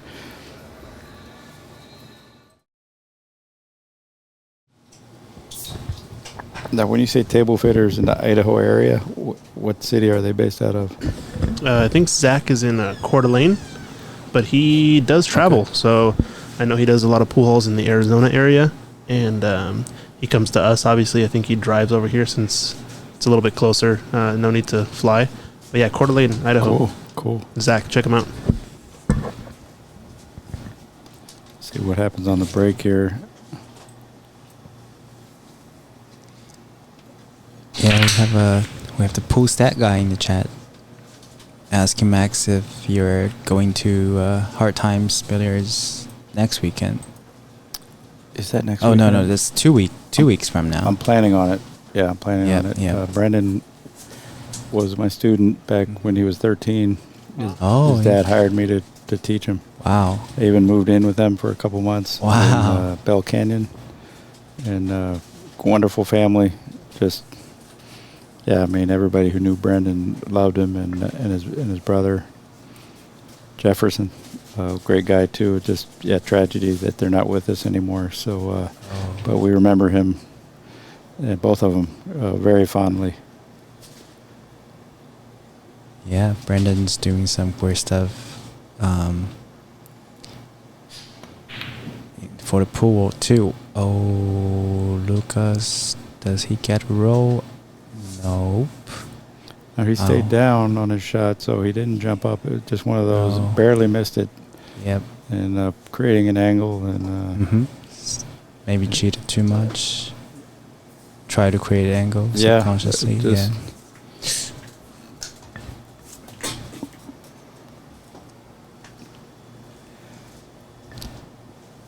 Well, it's hard to be a pool robot and make everything down the center of the pocket every single time. Exactly. So looks like Georgi's drawing the cue ball back past the side pocket. Oh no, doesn't have to. Just stay on the left side. It's amazing how much the cue ball carries Mhm. on these tables with how fast they play. Yeah. Like throughout the whole tournament, I'm going 2 feet too long, 3 feet too long. It's like, okay. You know, not all the time, but sometimes it was like, my God. But yeah, it's kind of like when you're really settled in and you got the speed down, it looks real nice. It looks so easy. But then if you're even off a little bit on your touch, it's like amazing how easy it is to go long. It's almost Yeah. like the work is to underhit every ball, Yeah. right? Yep. It's crazy. Yeah, your touch, you have to be so dialed in on your touch. So yeah, so we can see what Georgi just did for for one that was one way to deal with that problem is to go multiple rails. He went 4 rails back to a center table for position of 6. However, this shot, I believe, Kibo just ran. That's what I'm talking about. Yeah. You know, Yeah. you got to underhit. And then even when you underhit on purpose, the ball still goes too far. You know, sometimes. All right, probably go back and forth on this one. Long shot to pots, nice. Stayed down there. Yeah, I think you're right about that. More often than not, it's a good idea to go back and forth instead of just trying to hold it. Yeah. Sometimes, you know, I think that got me once.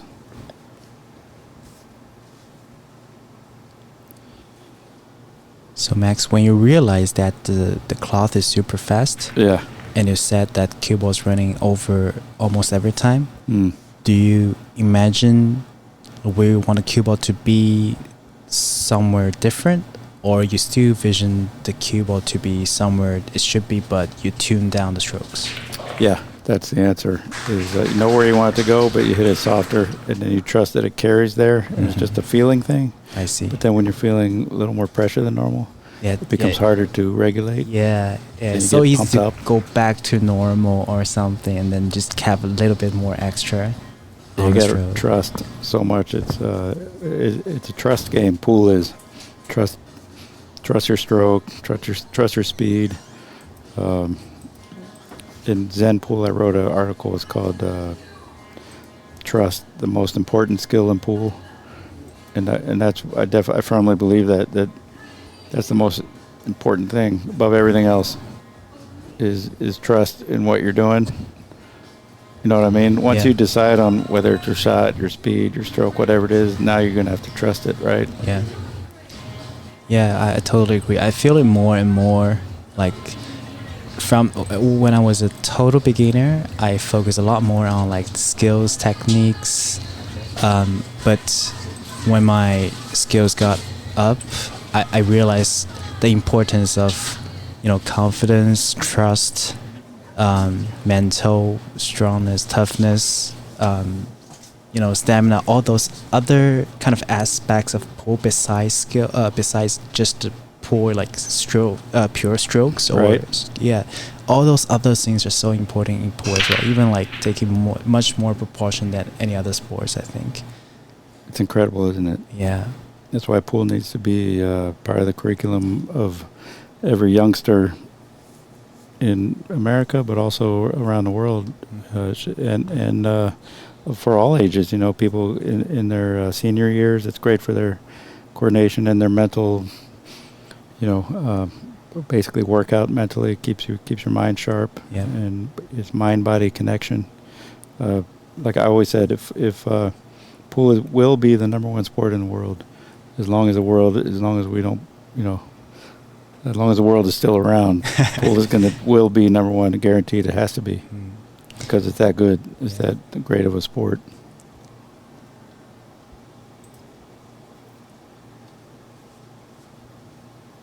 right?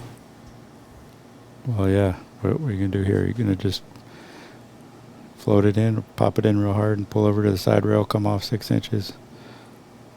And do it again on the 3. No, just float it in, right? Good Wow, shot. straight. Nice shot. The 7 is kind of in an awkward space.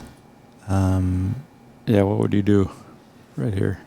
I think I can draw off of the upper part of the 7, I mean the left part of the 7 from the screen, and hopefully it would float down table. Swish. Oh, yeah, because exactly. the 4 balls down there, that's right. I think you might be able to even avoid the 7, just low right, pull Okay, off. low right, yeah, I see. Draw right to the right of the 7, I think. Mm-hmm. I could be wrong, though. Maybe you're right. He's going to hit the 7. Yep, you You had use the it. 7. Yeah, but the thing is, I wanted to say it's no guarantee if you hit the 7. I think you might have been trying not to hit it. I see, yeah. With the stroke he had, yeah. But you saw at the 7 how big it was. Yeah. But looks like he might have a still little have a escape cut? window here. Mhm. Oh, no, not from this angle, huh? It's tricky. You definitely can see full ball of the 4. Not sure how much. You can play safe, Yeah, huh? safe. Think the right side. Yep. Nice. Hit a super thing. 2 thing even, like too soft on the cue ball. That's another thing where he was playing it to go, figured it's going to go longer, and then it goes short. So, it's just one of those things. Mm-hmm. Very touchy. It's already touchy for making those safeties. Even more touchy than if you're playing those on the fast tables. Now, what's he going to do here? Probably another safety, or is he going to try fire in the bank shot or double shot? Yeah, he might bank it. I'd probably go for just a safe swing around 3 rails underneath the 5, purple 5 up in the corner with right. Maybe that's just something that I see. My first instinct is to hit it on the left side of the screen, and the cue ball goes up table and use the 9-ball as a blocker. Probably cue ball if I'm lucky. I get back to the 5. You mean put the 4 ball over by the 8? Just cut it up to the 8? No, cut the left side of the 4 so Yeah. the 4 floats to the right rail. Okay, yeah, that's what I was 9. thinking. Yeah. Right, put the cue ball out down by the 5. Yep. Use the 9 as a blocker. Mm-hmm. Or he could actually cut that 4 over to the 8. The 8 will be the blocker on the 4, and he could hide the cue ball behind the 9. Yeah. Or actually just go behind the 9 and come back up table, hide behind the 7. But, he's thinking about all these options right now. He's going over them. How does it look? He's got to be jacked up over the 5 a little bit. Mm-hmm. Kind of, not really, but he might be going with that. Yeah, it looks like he's doing the shot I mentioned. Right spin. Ooh. Try to use the 9-ball. Wow. No. Wow. Really? Well, There's definitely a rail first for sure. he hit it a little fat, I think. Yeah.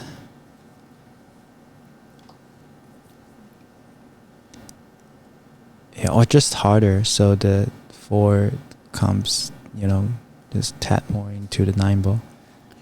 Lukas reminds me of a young Mike Siegel. Oh. He just, has that look, a little bit skinny pro. They Yeah. have a similar look, Yeah. actually, I think. Yeah, not now you say that. Right? I never seen Mike Siegel this young, but now you say that, I can kind of tell the similarity. Mike's From probably the bass ice. fishing right now with his boys.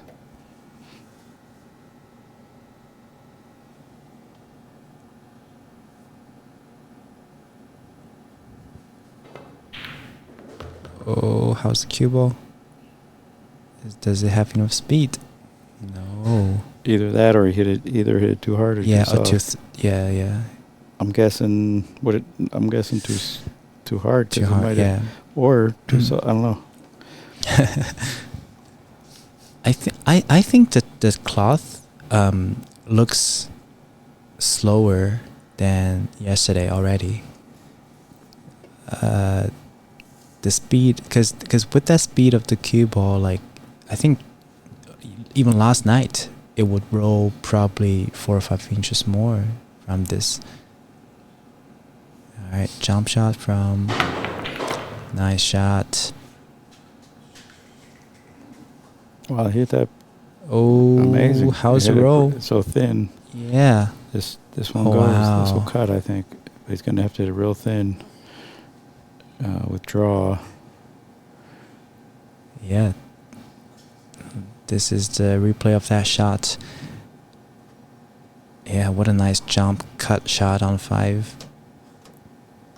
It'd be like an 80-degree cut. If you know, Mhm. I like going for him. If I can see the cut, I'm usually going for it. As long as I can control that cue ball in some kind of way. The one thing for everybody out there is plan something for the cue ball. Even if you got to plan it to go 2 rails, hit the object ball, a different ball on this side, then carry them off the rail and Mhm. spin off another rail and go right towards your ball. You'd be surprised at what you can actually plan Mhm. and come real near to what you were planning, right? Yeah, I totally agree. I mean, whether you eventually achieved it or not is another story, but definitely have play with intention. Mm-hmm. You know, think of how the cue ball would perform, because even if like at this point of stage that you couldn't 100% achieve what you imagine in mind, it's a good practice and calibration process, because the next time you know, oh, last time you know how far off the cue ball was, and you know what to adjust from there. If you didn't do that at all, then you don't have a baseline. So that's how I look at those shots. Yeah, absolutely. And starting to look like he doesn't really have a good cut shot, so he's just going to try to roll up behind the 7. Yep, another touchy shot. You got to control the speed of the 6 and the cue Yep. ball. Try to put that 7 right in between them. If I were shooting this shot, I would be super not so confident, just because I just like missed the speed for 2 shots in a row. Not him. Definitely not him. He performed perfectly. Well, the thing is about that jump shot, he didn't really miss speed so much. I mean, because he. No, really I mean hard to the control. 4 ball before, like the 4 to the 5. Mhm. That he kind of either underhit Right. or overhit. Yeah. Of course, that he was jacked up Mhm. and shooting a long shot, so it wasn't like a horrible. I see. I miss Mistake. either. I see. Gotcha. But you still got to stay in the present moment. You know, even if Yeah. you hit 2-3 bad shots in a row, you got to find a way to get back to right now. Mm-hmm. And just remember how good you are, what you're capable of, and try to get dialed in and zoned in on your shot right now. Because you don't want your confidence to be determined based on like your most recent results. I see. Very good advice.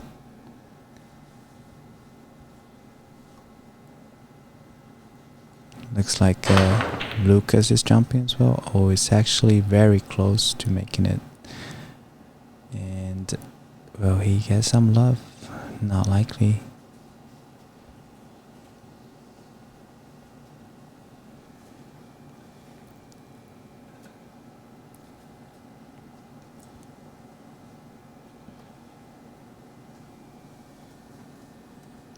This is a Dan Louis shot. Oh. Push out to a cut shot. And like that's what I heard Dan used to do a lot when he was in his early 20s. Uh-huh. He would just push out to some even much more tough than this cut shot, and they would give it back to him. He'd just cut it in and run out. Wow. Dan Louis, he has my vote for the BCA Hall of Fame whenever he's up on the ballot, which should be already, you know. Yeah. Whoever's running that, take note, please. And put the legend Dan Louis where he belongs on that ballot, because everybody's going to vote for him. Oh. And you know that right there wasn't super easy. No, by not any at means. all. And there was a lot of distance, right? Yeah, exactly. And he didn't give the smoothest stroke I've seen of this tournament. But this is Lucas is up, right? Yeah. So that was huge because we're getting down to the nitty gritty here.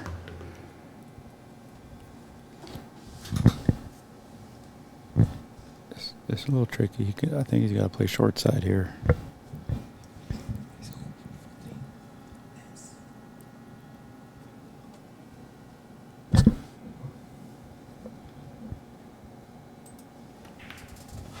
Yeah, I didn't think he could easily float to that side of the side based on the angle, so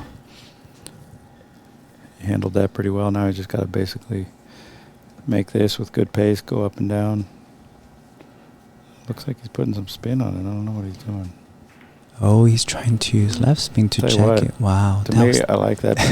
That shows me a confident player yeah. at the moment. You know, Yeah, I'm going up yeah. and down maybe on that. Like, Yeah. Maybe. Because the left spin, I think I've swerved that swerved that shot with left spin Right. more times than I actually made it. Yeah, no, that was a really good shot. Yeah. Right there.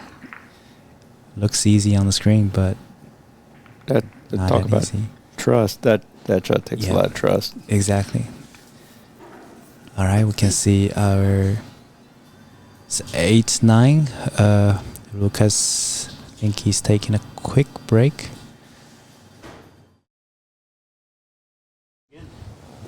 All right, folks, we're back. 8-9 is the current score. Lukas Varner breaking. It's a race to 13. This is the final of Seattle Nineball Open. Lucas Verner.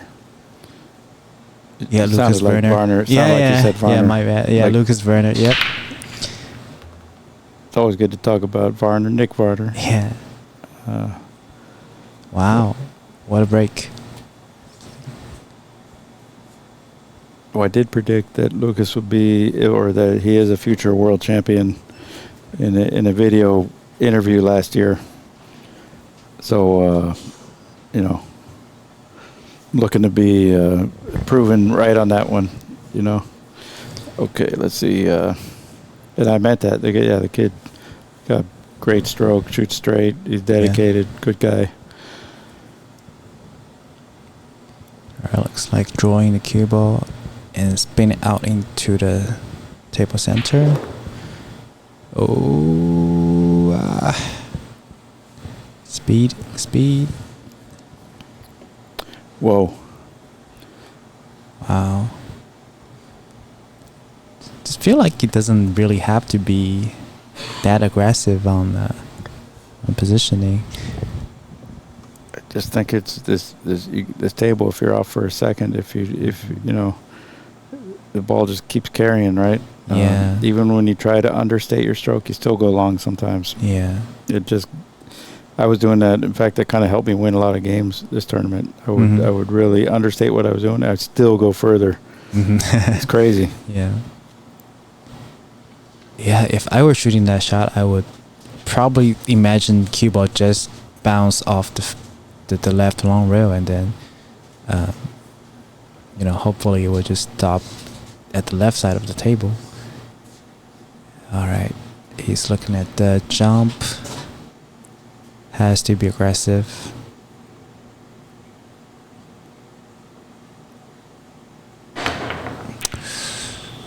Tell you what, this Wow. Georgi kid is. You look at him, it looks like you can tell he's feeling the pressure a little bit. Because you look at him, and it looks like he's like 5-time world champion. He really carries himself well. It looks like this guy looks like he's supposed to win. But neither one of these guys have won a ranking event yet, I don't think. And you can tell he's feeling it a little bit, like right now. You know what I mean? Yeah. Which is understandable because it's kind of a big deal to win a ranking event, especially your first one.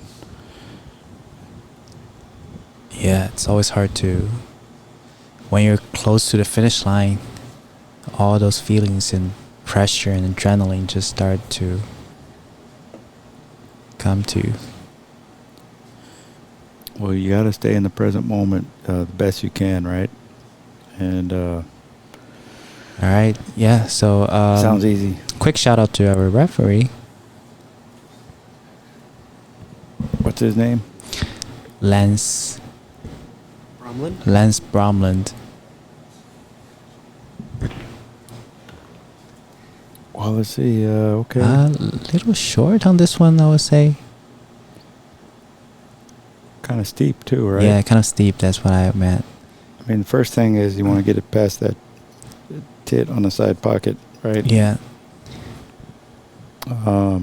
Which if he shoots it towards the hole, it should be all right. But it's not. It's not easy, right? Mm-hmm.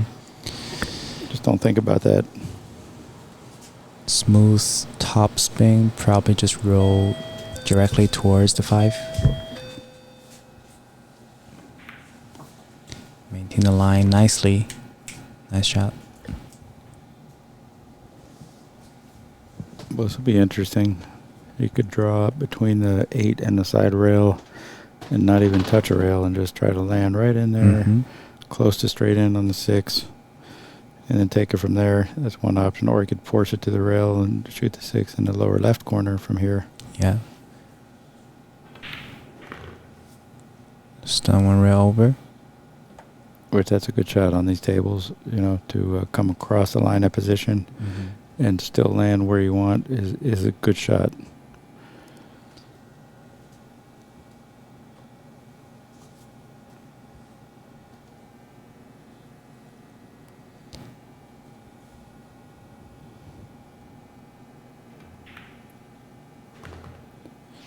What do you guys think about this trend of pool player tattoos on the bridge arm?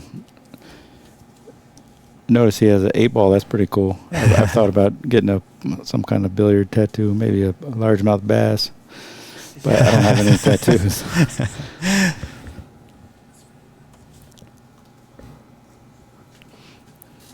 Mike just showed us his Ox logo tattoo on his arm. Very nice. Nice. Great logo. Yeah, I don't mind that tattoo at all. I think it shows you're sticking out your bridge hands 100 times every match. So why not use it as a billboard to showcase your personality? Yeah, characteristics. I mean, you gotta love it if you're a Viking, because world champion Ronnie Ocano has a Viking logo really big on his arm. Oh. I don't know if he's sponsored by them anymore or not, but that's why Viking should be forever grateful, because Ronnie Ocano is a great player, and he's still playing over there in the Philippines. He is.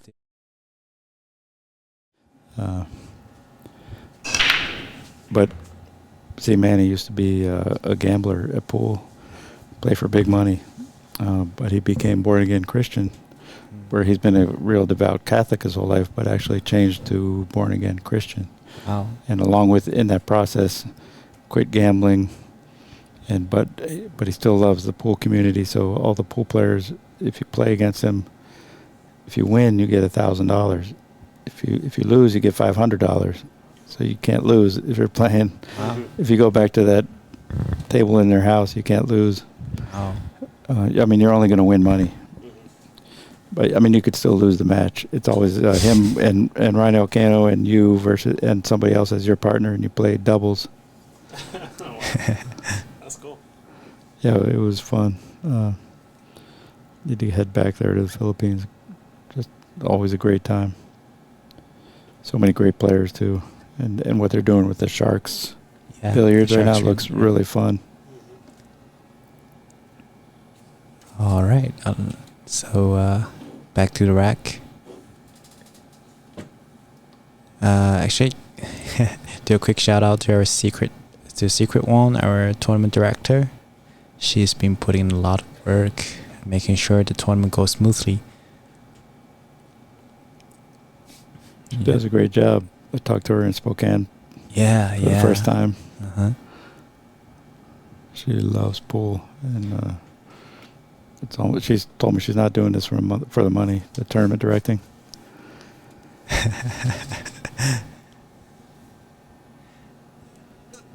And then we had a look at the Northwest Cup trophy just right now.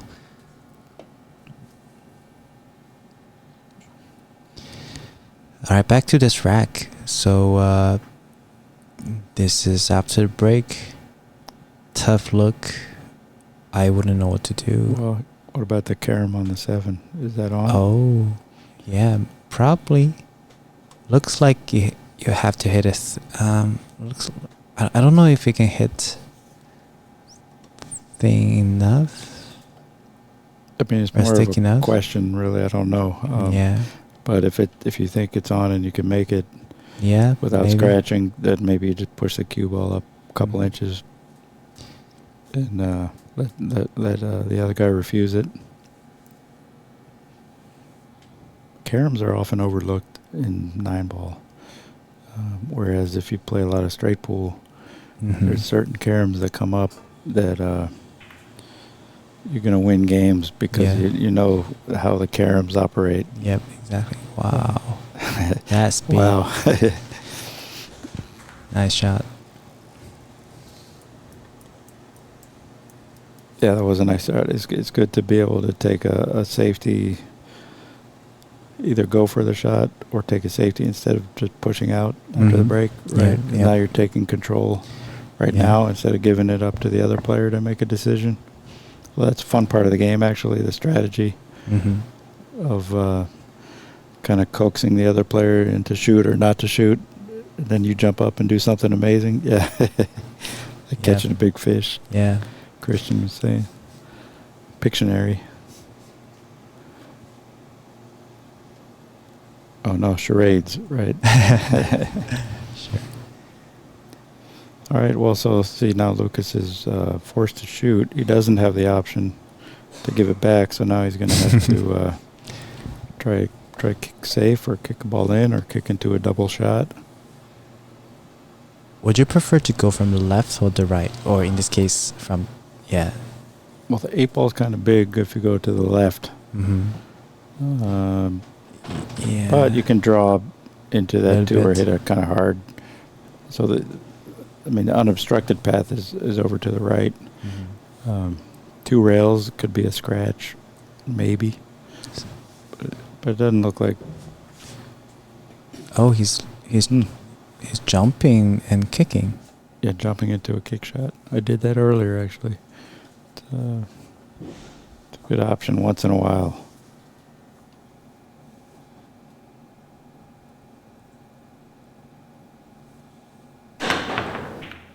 Oh, just a little bit too thin.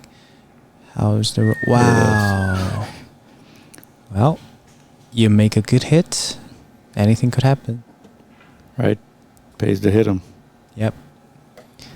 Just don't give up.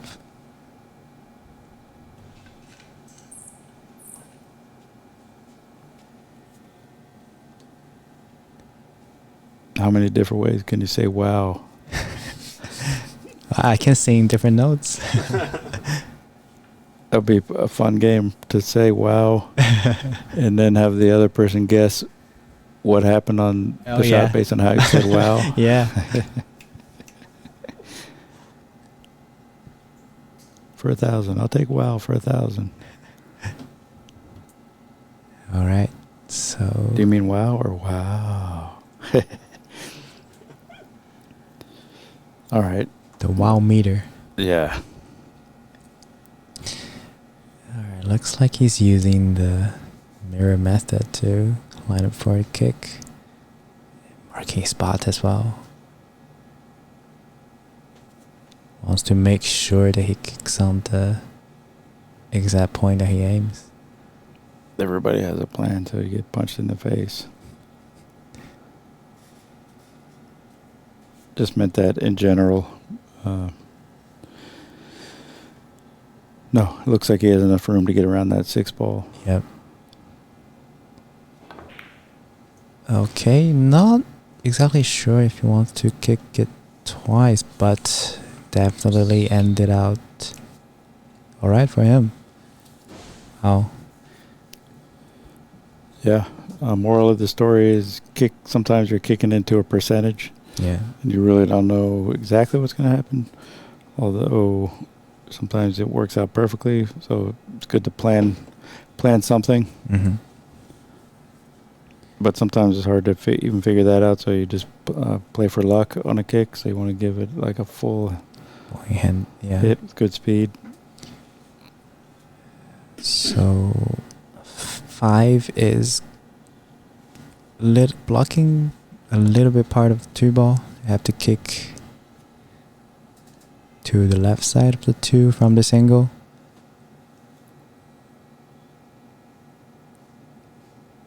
You could even make the 9 if you hit that 2 into the 9. Yeah. You could bank it or cut it in. So. Yeah, 9 could move. Oh, he kicked it full in the face. That's a nice shot.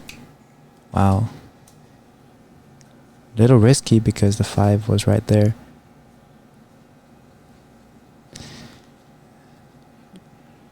As pool players, we thrive on risk. Mm-hmm. Or we're addicted to it. Yeah, need to find the right balance. You can't win without taking any risks, but just be mindful of when you're taking them. We're trying to minimize risk too, right? When Yeah. When there's when it's a close type of a match. Oh, we have Christina Zaloteva in the chat. Hey. All right, Christina. Hope you're having fun in New Zealand. Yeah, exactly. There's this pool. Luck is part of it. Can't get away from it. Just have to take it. Flow with it. Is Christina a member over here? We wish. Not yet, but hopefully she will be able to come to Seattle sometime and come to have a visit. You should just make her an honorary member, and she'll most likely show up when she's around. How'd you do, Christina, in the tournament over there in the World 8-Ball Championship? I haven't been following it. I think the women's 9-ball championship. Oh, really? Yeah, women's Okay. 9-ball, men's 8-ball. Nice. Yeah. All right, safety from Georgi. I think he can see the 2. See. Yeah, he can even make the 2. There is a path. But rowing behind a 6 is also an option. Little awkward. It looks like if you want to row behind a 6, you might make the 2 at the same time. What about cutting the 2 just to the right of the 3? Okay. And roll it behind and then the row 6 behind. that way? I see. So cut it thinner. Looks a little weird.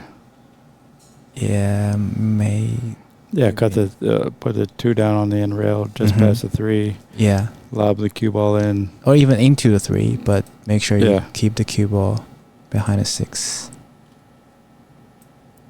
Yeah.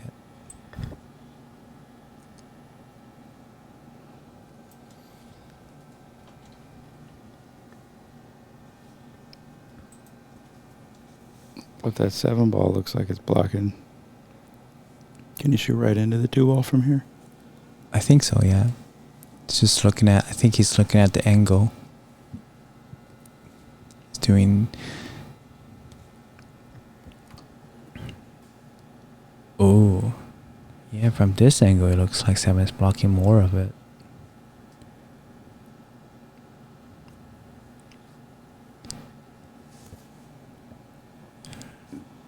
Let's see. Soft roll, yeah. Yeah, that's your shot, Max. But it's so hard to control speed. We gave an opportunity here for Georgi to do some kind of safety. Yeah. Yeah. See what he comes up with. This is a very big rack. 11-8 versus 10-9. we're getting closer and closer to the finish line. So whether it's 1 rack lead or 3 racks lead, it's huge. Alright, soft roll, maybe too soft. Yeah, he can see that. That's a small mistake from Georgi. Thing is, he's shooting off the rail here, so it's going to be a little tougher. Mm-hmm. Coming off the rail, he could play like a double safety, Yep. shot safety, cut the 2 towards the side, And play to make yep, it. cue Yeah. up back like a 2-way. Yeah, that can be risky too if you hit the outside point. It could bounce back. So, Yep. or just make it in and get shape here, and then play safe. Go for a save and bank up table. Hell, at least there's Hit it no pretty good. no direct look on the 2, I guess. Is there a path in between the 3 and 8? Oh, there may be.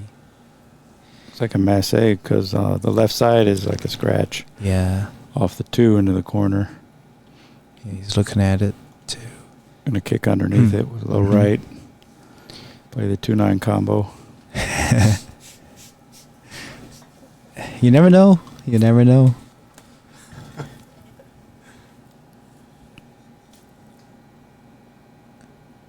Alright, a lot of right spin. Nice kick. Nicely done. Yeah. How is the 2 going to find a gap between the 5 and 9? It looked like it is. There's a shot there. Not easy at all, but I think this will be the time to go for it.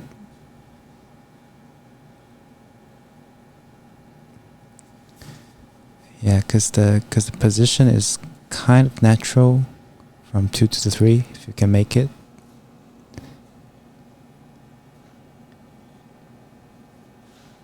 It's like those shootout shots on the Predator Yeah. Tour. Yeah. But now you're only a couple inches off the end rail, and the 2 ball is down there, and you got to make it, and you got to hit it soft and roll it in and pocket Position the 2. for the 3, yeah. Don't get behind the 6. You don't have a lot of leeway here. The 8's over there. Alright, let's see. What about the cue ball? Oh, yeah, just as you said, getting behind a 6 is a big probability. I think he was hoping for probably just kicking hit it, 6. Yeah, just to hit it. So close. Yeah. Can he jump it and make it? He's right-handed, so this will be a little tough for him, I think. If he's left-handed, then this will, like at his level, I think I would fancy him making it. But since he's right-handed, it's not that easy.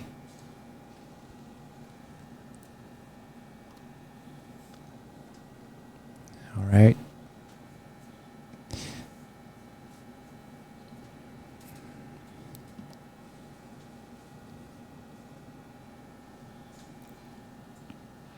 Who's Lucas's sponsor, by the way? McDermott Kill, I believe, for sure. Oh, yeah. I remember Yeah. he told me about that a couple months ago. There are a couple of other logos on his jersey that I couldn't recognize, but yeah. In the box, he's on his shirt, clothing. Nice shot! Wow, with Damn. the draw, what a shot! That was amazing. That's amazing. That definitely, yeah. Little shrug. Make sure you have the line. Man. And look how still his body was. Oh no. Wow. Shake it off, shake it off. Go high right here, make the Yep, 5, high yep. right 3 rails, short side on the 6. Yep. Fortunately, there's still a shot and position is kind of natural. Stay down, make it. Nice. Good speed.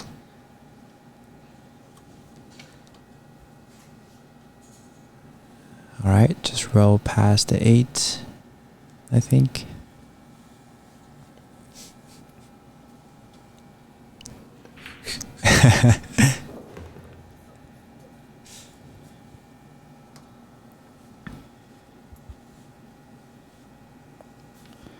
Came a little far. Now he's got to control the. Here's one of those shots, those angles. Mm-hmm. Watch how soft he hits this. Yeah. See that? Yeah. So soft. The line is natural, but if you're not careful, it's so easy to overrun that. It's a little funny to me. Yeah, that's why he went down. Yep. Instead of in the corner because he had an angle. Mm-hmm. See how the cue ball went a few inches far, right? I mean, he's fine, Yeah. but the ball just carries.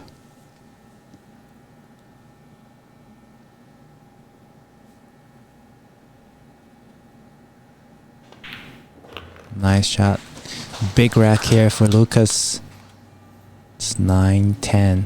Now, Lucas did come back from down 9-1 against Oscar Dominguez, right? And he ended up winning 11-9. Incredible Yeah. comeback. I didn't watch any of it. I was busy playing. But yeah, sounds like quite a score. And Oscar, what a year he's had in general. I mean, it's like yeah, last year.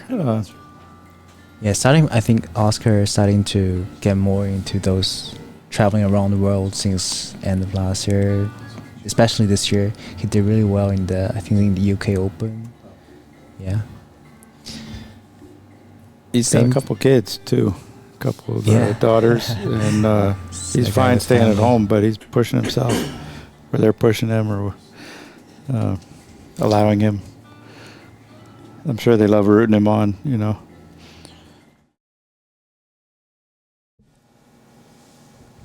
Table fitters.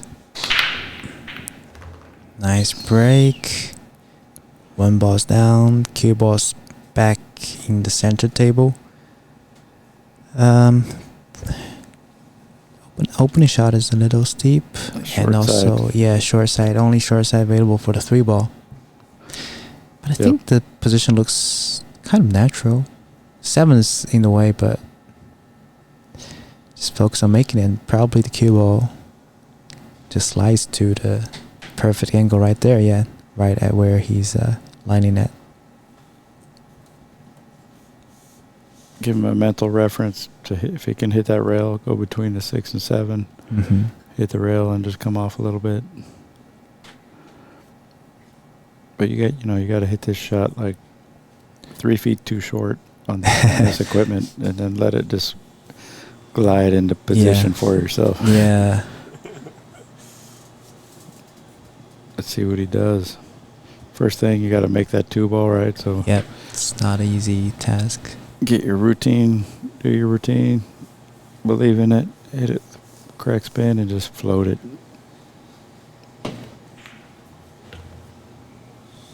Looks like it's gonna hit the 7 or not. Oh, great speed. What a shot. Finds the gap, even landed on the correct side of the 3. Well, I like that because, yeah, even 1 inch further, it's a different shot, right? So Yeah. he's just on that outside edge of it being like, Yeah. more high percentage. Yeah, now he can control the cue ball pretty comfortably. This is a big swing shot here in the rack, right? It gets good on this 5, and everything else is right there for him. He's crossing the line. Of course, you go too short, you're fine. You go a little long, you're fine. You can always draw back with low left. Right. Just a tad awkward. I think he's a little straight. Has to stun. Oh, he's fine.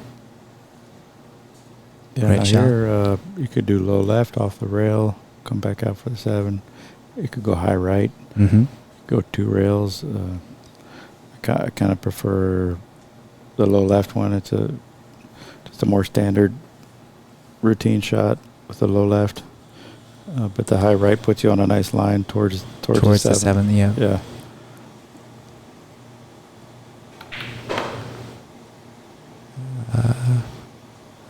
he's fine. Nice shot. Yeah, he could stop it here. Just naturally, it's a little bit of an angle, so it's gonna go to the right and be more straight in. Just make this ball. Yep. Probably will float into the rail. One rail. Oh, it's straighter than I thought. Nice shot. Boy, that was a big game, huh? Big Fucking game. Race to 3. Yeah, race to 3 for our first Seattle Nineball Open champion. And we're gonna have a first-time ranking event. Yeah, the World newly Nineball Tour crowned- ranking yeah, event yeah, champion exactly. here. Whoever wins, Mm-hmm. be first time. So it's a good feather in their cap. Back to the action here. Exciting match. Speaking of logos, that little Q-Tech logo, I was looking at it. You can see it's CT. It's a pool table, but it also CT. Yeah, Q-Tech. Yeah, It has a little very cool. play. With the little dot as a looks like a rack on the table as well. Mm-hmm. All right, he had a super nice break from the last one. See if he can copy that one. Good cue ball. Good cue ball. Yeah, a little lower than last time. How is the 2 ball gonna line up? I think he can still make it. Looks like he can. Now Yeah. he's got a. Well, I'm not sure anymore from this. Angle. From this angle, yeah. It's gonna, even if he can make it, it's gonna be a good long shot, almost straight in, but with a draw. Maybe play a short side, maybe, or draw into Maybe. the 3. Yeah, I was just gonna say 2 to 3 looks pretty tough. I had one shot in my match, like I tried to do, I like draw back to short side and the cue ball just can't stop and just glide into the corner pocket perfectly. Yeah, I think Max just said he believes that Lukas will be a future world champion. I believe so too. Yeah, his forms, his dedication, and I think when Jonas was here in the booth, he said he believes that too. He said as long as Lukas is in this focused state, he plays really well.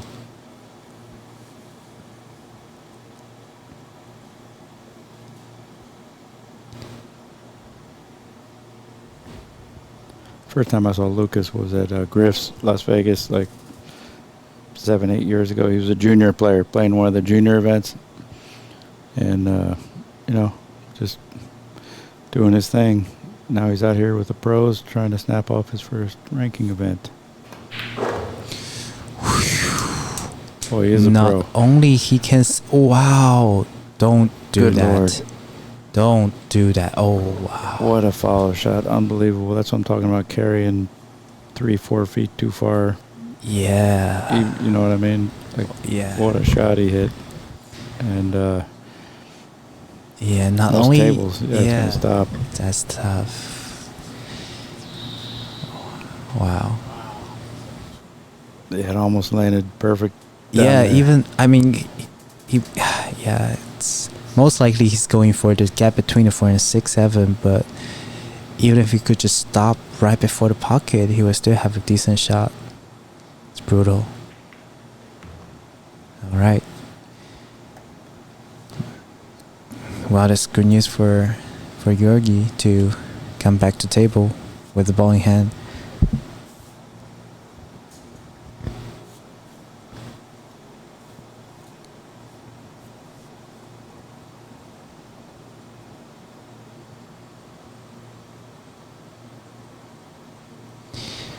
Yeah, and we can see the 6 does go by the 7.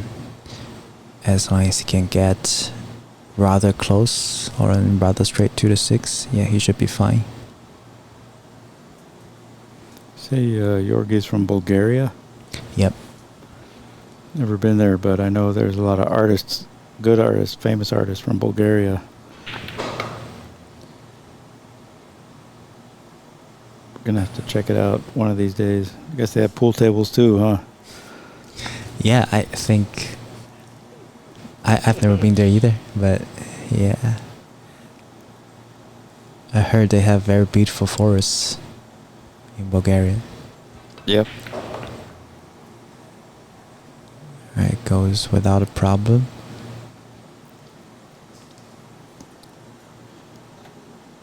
And the ladies are looking beautiful as well. For sure.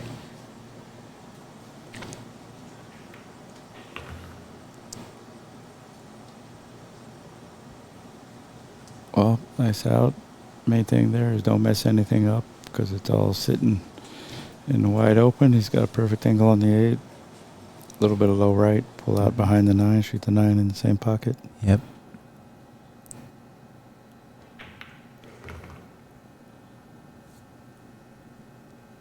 Nice.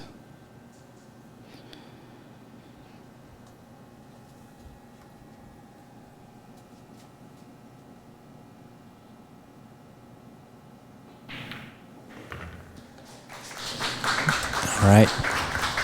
What a swing of the momentum.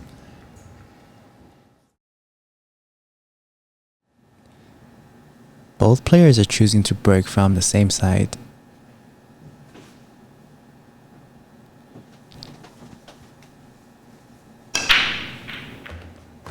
Nice break. 1 ball drops. Oh, the 4 and 8 are sticking to each other. However, the 2, he does have a nice angle. Man, if that 4 ball goes past the 8, this is Yeah. great little setup after the break. I mean, great position on that, that next ball.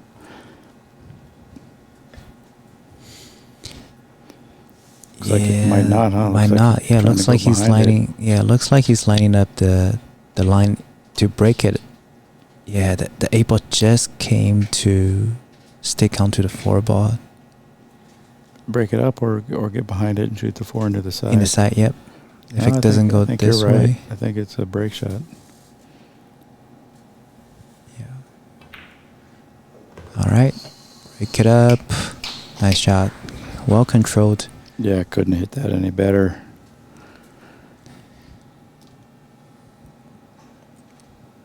Take a look back. Yeah, he lined up the cue ball to hit the 8 ball kind of full.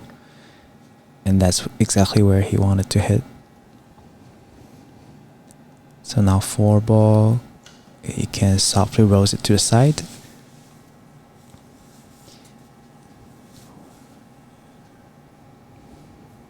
Still not a super easy shot. Has to stay down. Stay focused.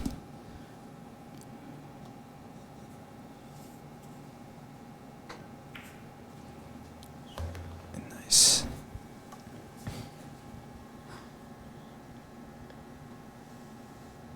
You think he was playing right into that 8 ball? Or maybe he was playing into the 4? To the 4? I mean, I'm just 4. saying, like, sometimes Yeah. a player executes a shot so perfectly, but they were actually trying something a little different, but Yeah, it turned the out case. perfect. Like he Yeah. might have been trying to break the 4 ball loose. I was judging based on the speed he hits into the cluster. Because he wasn't... I think if I wanted to hit the 4, it would hit a tiny bit harder. Probably. Could be. Yeah. However, so I remember when the snooker champion, Sean Murphy, was here. He was talking about when he plays, like, cause snooker players has to run the cue ball into the clusters a lot, and they said sometimes you see like world champions, they like Ronnie or himself running in to break out the shots so perfectly, but they're doing the probability games a lot of time, most of the times. They don't know how exactly it will happen, but they just kind of pick a spot, know how visualize what it might happen, Mm-hmm. and and then just go into it. Well, it pays to hit them, right? I mean, Yeah. to hit the cluster. Yeah. Because if you miss the cluster completely, then, well, you're not going to get any good result from what you're trying to do. I mean, you're not going to get something similar to what you're trying to do. But yeah, no, absolutely. The percentage of going into the cluster, that's important. Similar to straight pool, I like snooker for that. That the breakout shots are like straight pool. That's why a lot of those guys, when they do try their hand at straight pool, they do pretty good.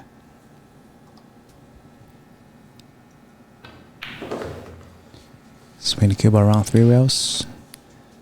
That scratch Perfect. by Lukas is looking bigger now. That's huge. Georgie's taking advantage and broken and run a rack here. All right, this 9-ball for getting onto the hill.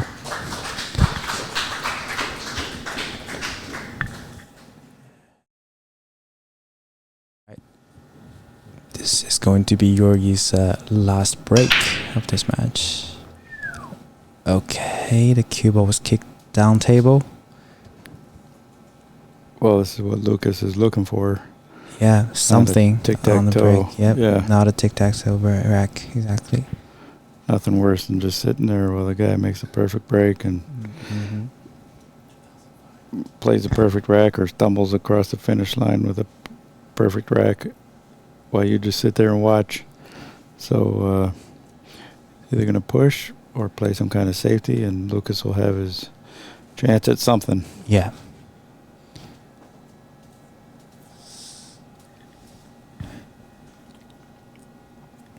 Yeah, we have almost 1,000 viewers on the Ox Billiards YouTube channel. Oh, we just hit 1,000. Thanks to everyone that's tuning in. Don't forget to like and subscribe if it's your first time here. And share. Yeah, and share. Facebook. Turn on notification. Send to your friends. 12-10 score here in the finals. Drama. First time champion. Whoever wins here. First time ranking event champion. Yeah. And inside the booth, this is Shucheng Chao, and have the honor to commentate with Max Eberle. All right, a push my out. Pleasure, Shucheng. All right, here. Well, what's your thought process here? What are your options, Shucheng? The most, first instinct to me is to just hit it thing on the left side and bring the cube up back and use the 3, 6, or maybe 4. I feel less pressured just because the 3 is not so obvious, so I feel like even if I leave a long shot on the 2, it's still alright. Mm-hmm. So I wouldn't focus on, getting the cue ball dead behind something. Right. Just make sure to leave distance. And the 3 ball doesn't go so easy here. Yeah. So that's a good thing. He's definitely going to take his time here. Yeah. Try to play the right or the best, highest percentage shot.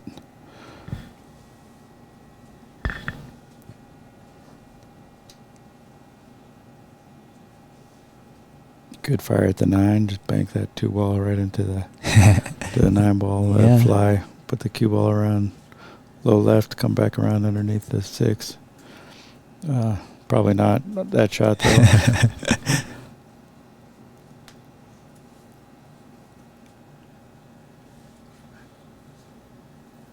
Yeah, I'm liking your shot though. Thin the left hand side of the 2. Oh yeah, there's option to give it back too, because it's a push out. Yeah.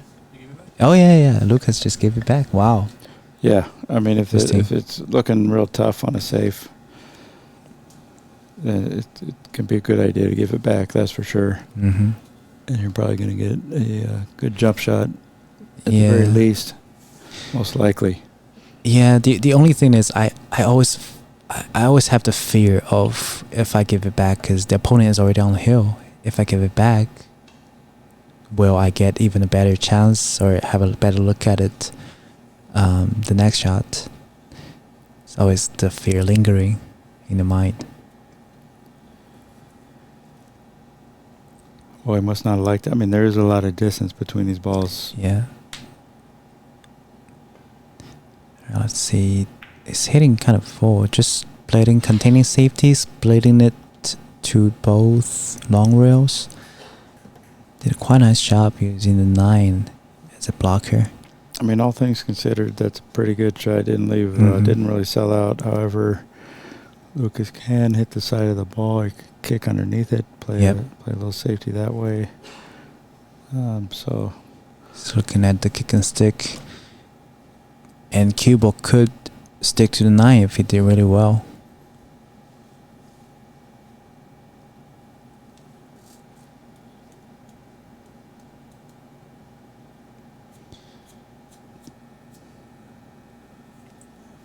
yeah, he could go underneath the 2, hit it real thin, come back, try to get up underneath the 5, kind of zigzag underneath, send the 2 ball up behind the 8, or just hit it fuller like you were saying, Mhm. kick and stick. I mean, could even slice that 2 ball up in the corner if he wanted. Alright, looks like he picked your first shot. Ooh. Well, I was All thinking that the kick can do that, but he Yeah, went right he- into it. He went right into it.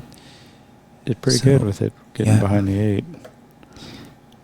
I like that. A little more control when you can go directly into the ball. I think Georgi has the right edge of the 2 ball. Probably. Lukas. Yeah, he's trying to peek. What shot? Got a good poker face, doesn't he? He's trying.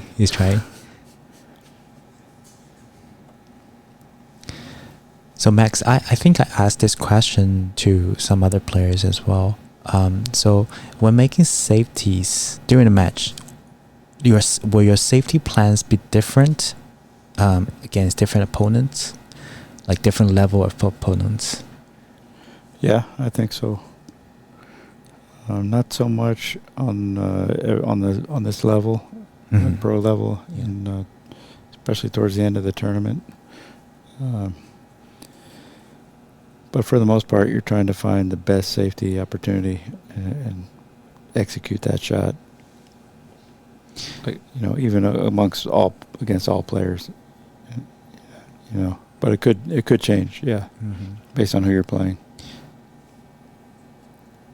Yeah, because it feels like a trade-off. Because sometimes you have to take more risks, try to do a dad stick onto a safety or something, but you could sell out completely. Or you can do containing safety, but against someone like at this pro level, if you just split it 2 sides and let the opponent see the full ball, it's no good, right? So feels like well, at the end of the day, you have to train your safety games and be good at it. But just at the moment, do you trust in yourself? Do the safety based on your skill, or you have to kind of adjust it a little bit again, depending on who your opponent is? Yeah, I mean, against these pros, you don't want to leave them an open shot, that's for sure. Sometimes it depends on the difficulty of the safety as well. Wow, so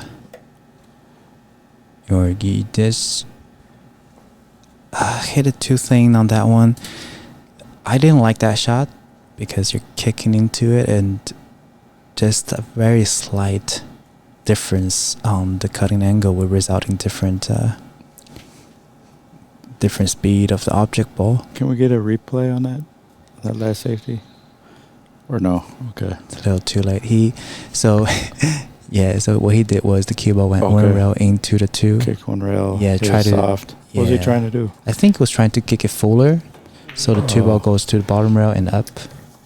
But he cut it more, and then both balls just died around the bottom corner.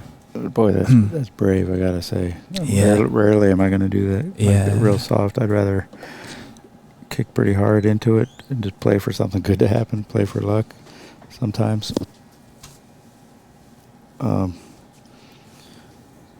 But when you hit them soft on those kicks, some good things can happen also. According to Santos Sambajon, and he's right. When you kick soft, good things can happen. So a little bit of positioning error from Lukas. He went slightly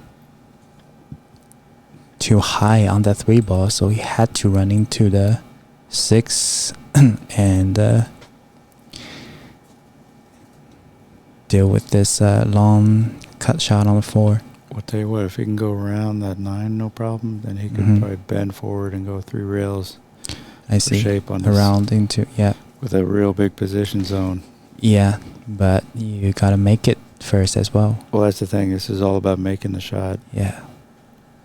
getting in that big gap between the 9 and the side rail. Unless he wants to try to float in there 1 rail on the 5. But the first thing is make this shot. Exactly. And if you do, you got a good chance to run out here. So, folks, just a quick heads up. We are getting close to the 8-hour limit. Oh, wow. That was He nice. chose to. That was a bold move because there's not a lot of gap between the 9-ball and the side pocket.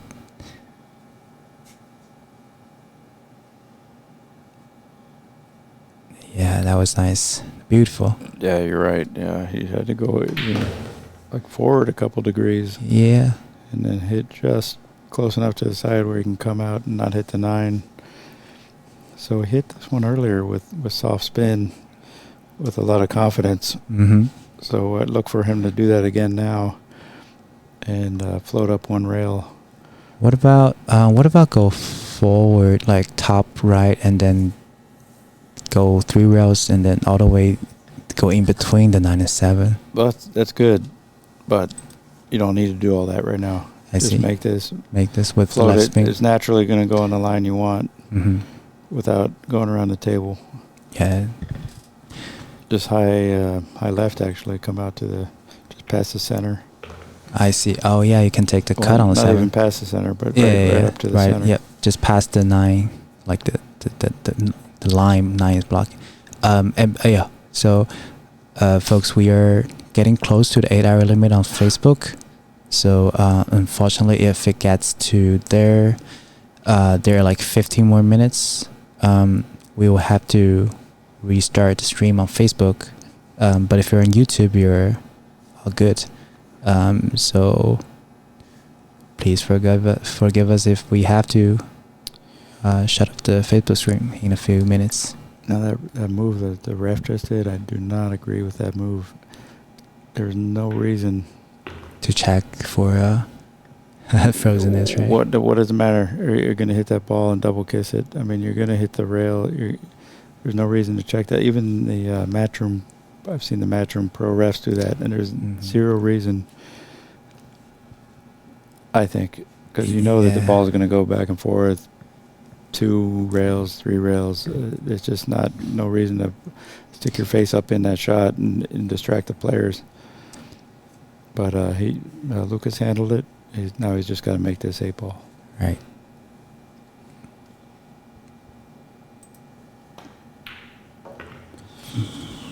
Yeah. Nice Good and still. job. Yeah, I agree. I agree with Max there too. So, I think, however, I understand because it's like a protocol versus being reasonable. Because what if he really double kissed there, and if you didn't check, then there could cause some nice out from Lukas. All right, we are around 1,200 viewers on YouTube, and we are getting close to the end of this tournament. Wow, what a break from Lukas. Yeah, and funny position on the 2. Yeah, just funny. 4 balls on the break. Wow. Yeah. He didn't exactly. even. That's just precise hit. Like he didn't even hit super hard. It's just that all balls just seem to find a pocket. The cue ball ran into the 9-ball, and the 2. Yeah, it's not easy. You might be able to just cut that 2 Just in. cut it, and yep. Miss Miss the corner, 4, go to the bottom rail, and then back up. Uh-huh. A close call into hitting the 3, but if you could, well, he doesn't like it. He's looking to cut it over there. And if he can, then, and he makes it, then he'll at least have another shot to do something. But it's not going to be easy landing great on this three ball. Yeah, the good thing is the table is pretty open, so as long as you can make it and bring the cue ball out from scratching, then most likely you'll have next shot. What about the other corner, though? Cutting it to the right. And can you make it to where you don't scratch? I think so, but since the cue ball is almost on the rail, it will not be easy to dig into the cue ball either. Well, just with top and go Just down with to the top? bottom rail, I see. come back up towards the three. Either hit it or miss it, but if you can make that too. You could even do it where if you miss a little bit. On the thin side? Yeah. On the But pro side. obviously, it's better to make it. Yeah. Yeah, that's a good point. And if not, if you can't do that, then he's going to have to figure out some kind of safety. You could even bank the two up to the middle of the table, Mm-hmm. put the cue ball down. All right, looks and like rail, he's side shooting rail. on the right edge of the two. Oh, he's second thinking of that again. Yeah, even if he can avoid the corner, that four ball's pretty big. Yeah, that's what I was looking at. I mean, if he's hitting to the four ball, probably, like, I don't know, more than half of the time he will still have a look at the three. Let's see what he decides to do. Oh, he's hitting the left side. The shot you said. I think he just chose to hit his thing. That was a safety. Wow. That was safety. Yeah. Didn't get the height behind the three. But he hit that two ball pretty good. All right. In the audience, we can see some guy that seemed to be chilling. Jonas Souto's, yeah. I think he's texting a girl in Mexico. Mexican, not Spanish. Okay. Or maybe Spain. Yeah, no, I don't know. Yeah. All Sorry, right. guys. We should focus on this intense match right now. Well, you can. Wow, he's hitting yeah, it it's so soft. That's a good Try shot, to though. spin it. Is it? But Seemed is like it? for a second? Wow. Dangerous. Wow, These interesting. tables are so, yeah, so fast. so fast. But he must have hit it a little full, right? Otherwise, Because the cue ball didn't went up as much as he wanted, I think. there was the distance. So Lucas put a good Yeah. distance between the balls, which Exactly. made it a lot tougher. All right, get behind the line. Ooh, it's Look at overrun it. this. He needed to go down and back up. Yeah. I think he was just playing down. He I didn't play think- off the end rail. Or if he did, he didn't hit it hard enough. But I'm thinking he just tried to follow it, and the ball carried. So now he's got to cut it, zigzag across two rails, then hit the bottom rail, third rail, come back up to the it's side going rail, to be and then back out to the middle of the table. right. It's not Maybe. easy. Or he can just float Maybe. around three rails with running English. Yeah. He's still got to make the ball. Oh, okay. There he Oh, goes. he can spin Beautiful. around like that. Wow, what a shot! Nice shot.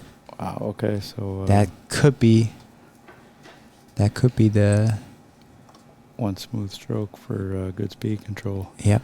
Draw back. Get anywhere near straight, left or right, straight in on this next five ball. Mm-hmm. This is fine. This is Yeah. fine. Yeah. Draw. Yep. Or forward two rail if he feels like it.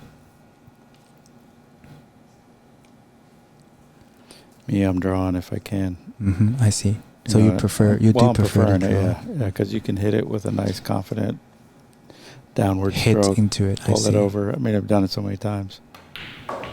Nice draw with some right spin to carry it over. All right, let's go. Hill on the Wow, way. this is crazy. Yeah. Still got to make this. Just float it in. Calm down. Like 2 hours ago, folks calling the Hill game. Kudos. All right. Wow. All right. Incredible. Incredible. Ladies and Incredible. gentlemen. Wow.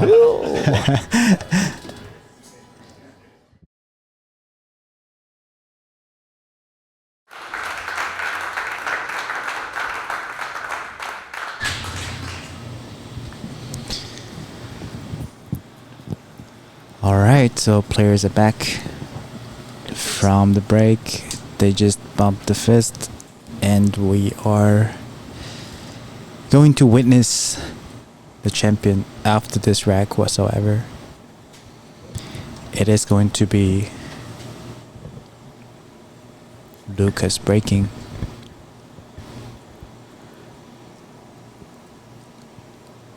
He looks focused. Yeah. In the zone. I like his routine of breaking too.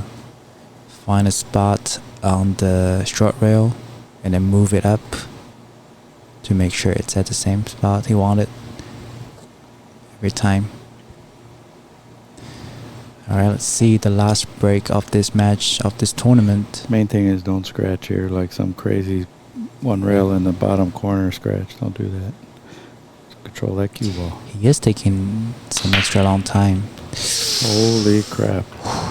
Almost scratched, Yeah. but didn't. Okay. Tell you what, he's got a shot. It's yeah, not easy at all. no, Not it's a easy. long distance Yeah. cut. Wow.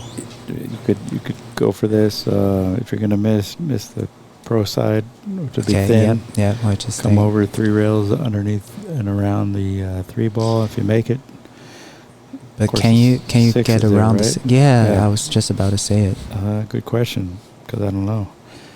You could do inside and straight up and down. Don't even touch the side rail. I see. You could play safe. You could stick them behind. Just You could slow roll it. Yeah, go behind the just roll it, 6 or yeah. leave them behind the 8. Yeah. There's so many things you could do. All right, so You could folks on Facebook, a quick warning. Although as much as we want to keep it, we have to cut it in 2 minutes. It is close to the 8-hour limit on Facebook. No way. On YouTube, you're fine. We'll keep rolling. You guys But better go over folks- to YouTube. Yep. Fox Billiards. Right now. Okay, so we will cut it now, so you guys have some time to move over to YouTube. I don't want to cut it like on the last shot on the hill here or something. So folks, move to YouTube if you're on Facebook. Refresh.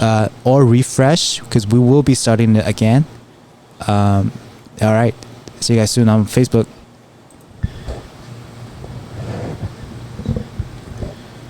All right. You could just fire this 2 ball into the 9. Bank it right in the 9. Hit it hard. Well, you gotta try it once in the entire match, right? Pluck the 9. And raise your hand in apology after you make it. All right. Get focused. He's doing the right thing. Make sure Takes your that time. you're confident with what your decision is, whatever it is. Yeah. Be careful about the bridge hand as well, because we are executing all ball foul while he Soft is safety. soft safety. No way. Oh, He hit it quite good. Yeah. Because the side rail's blocked I by don't. the 9. Yep. I don't think Georgi can see it directly. Wow, that took some guts right Yeah. there. I do think there is a gap between the 4 and 9.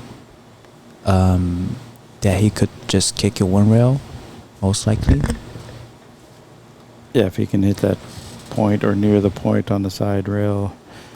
But even if he goes for that 2, that 3 ball's blocking the 2 over to the left.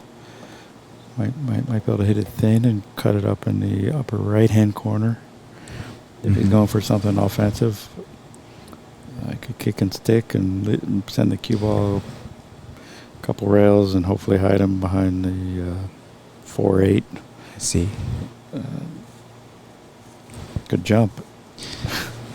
Yeah, good jump. I mean, the side pocket is just behind it, but why not? Could kick a couple rails up there behind the 5. Mm-hmm. 1 rail, 2 rails. But looks like he's going for the 1 rail. Yeah, 1 rail kick it thin on the left side, probably. We're guaranteed to hit it, Yeah, over there yeah. anyway. But what are you going to get out of it is the problem. Looks like he might be trying to make it in the corner to cut it. Yeah, and even if he missed, most likely the cue was tracking towards the 3, so maybe we'll leave a hard shot for Lukas. Just don't kick it too soft this time. He's been kicking it soft twice from the last 2 racks. Both times left Lukas with the shot. It's a good shot by Lukas, I gotta say. He's put Georgi into a tough spot here. Yep. 1 game, going for 1 game now. so much riding on it.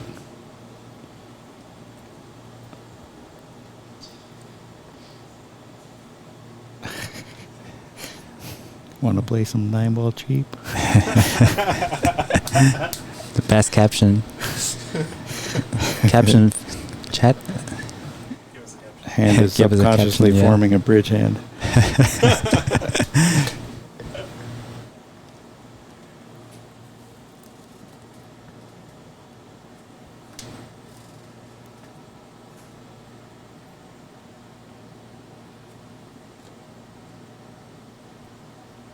All right. Has he made up his mind? So on those kicks, Max, would you use spin, or would you just kind of use top spin, meaning like more spin than necessary for the cue ball to naturally go one rail, or would you alter the line of the cue ball?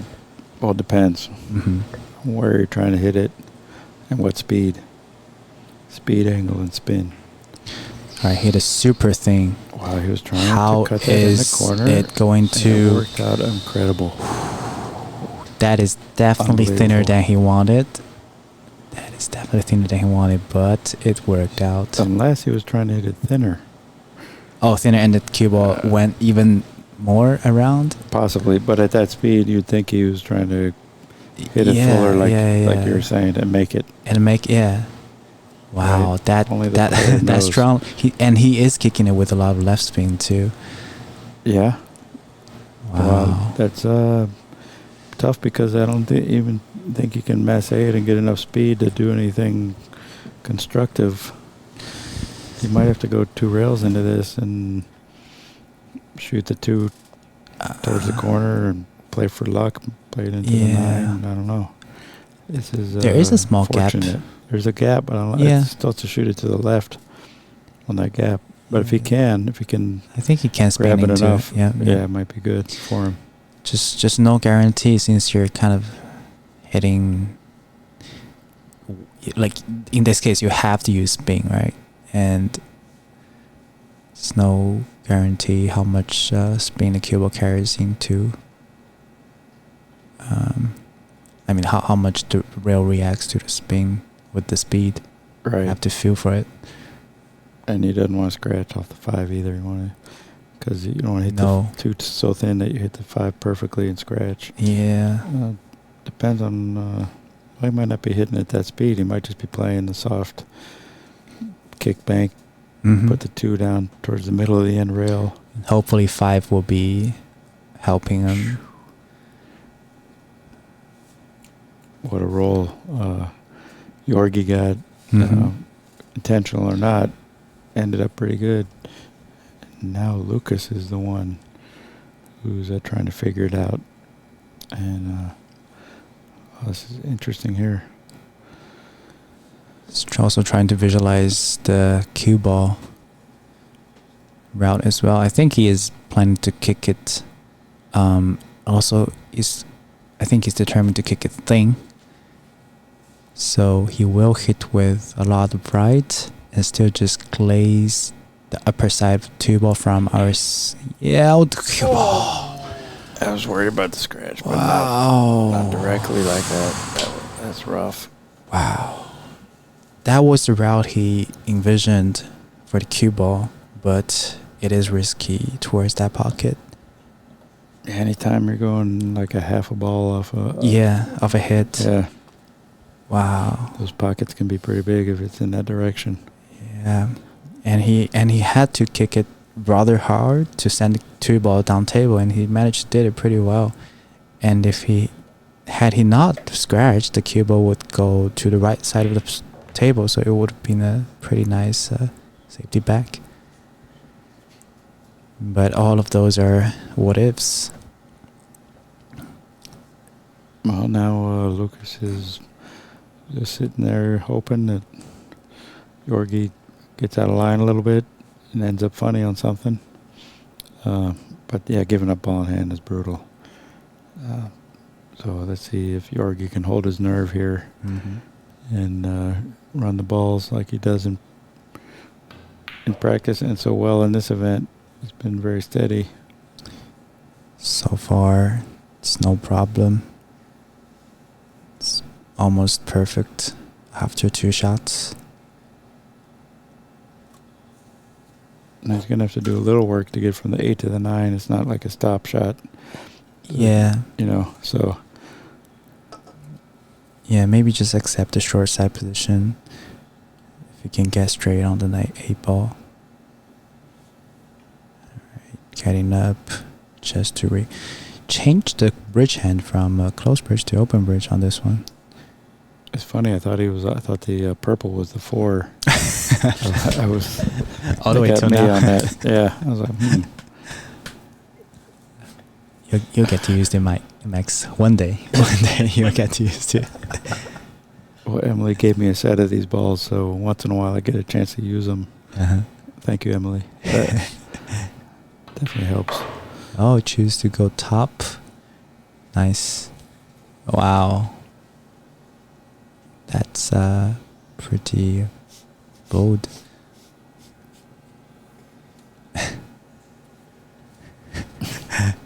Tell you what, it's a little bit straight. He's almost got to go Yeah. forward to one rail. To cheat a little bit and then go 1 rail. Or even 2 rails.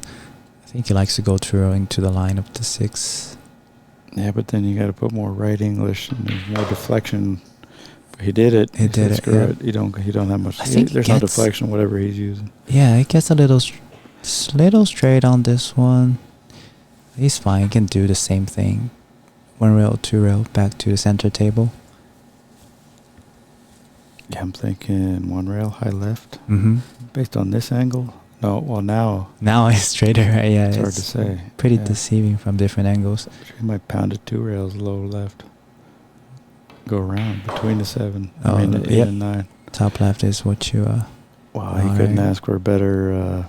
angle Position on the 8. here, right? Yep. You just Roll forward probably for the short side. draw back. Yeah, or draw back. Yeah. I think it's straight enough for draw back to center table. Although I don't know, maybe he's going around it. Yeah, it's hard to tell. But if he can go around it, it's just make it. And, Guaranteed position for a 9. I mean, you'll do this in your sleep, right? So he knows it. He's just psyching himself up to do it. Alright, just focus on making it. Yep, just wrap around the 9 ball. Can be more perfect.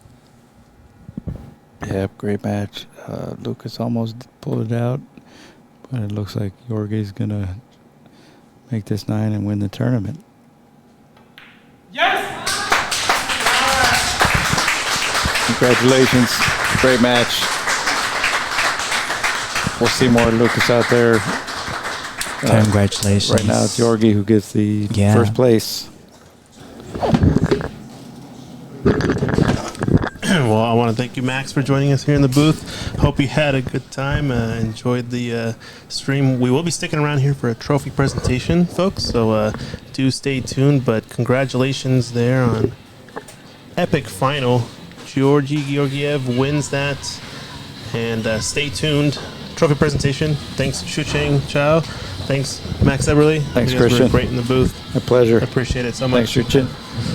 And we'll be right back. We're going to do a quick 5-minute break and trophy presentation incoming. Thank you all for watching, and do like and subscribe. Share the stream out if you guys want to, know everybody knows Georgie, etc. We're going to be doing some trophies, and it's been a great Seattle Open. Thank you to everyone who's been watching, all the feedback, everything.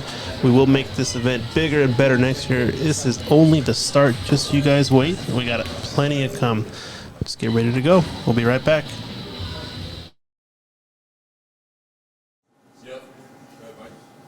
Now we got trophy presentation here coming up. Mike Dominguez, main owner of Ox Billiards.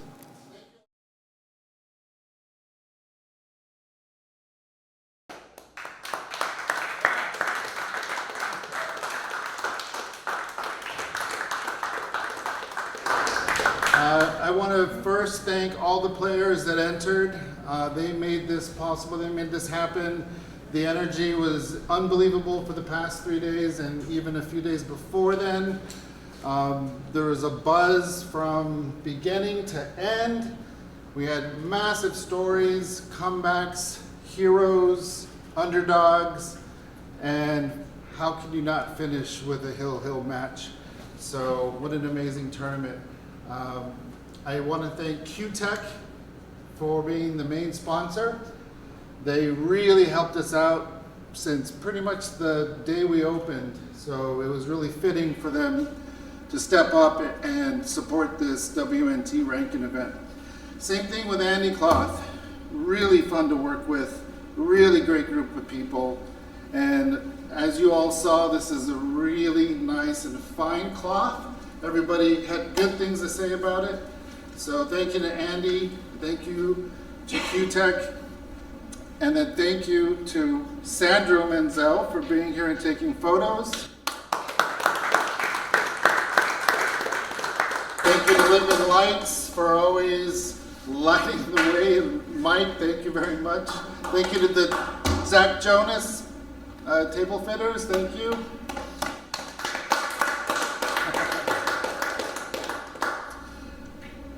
I think that's everyone. Am I missing anybody? What about the man himself? No, the sponsors. Yeah, thank you for the sponsors. What about the man himself?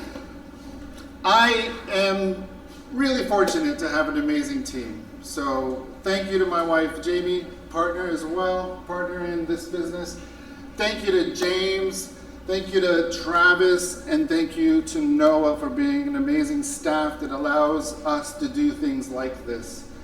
And of course, thank you to Christian for doing all the amazing camera work, commentary, and it wouldn't be a wonderful stream without Christian. So thank you all.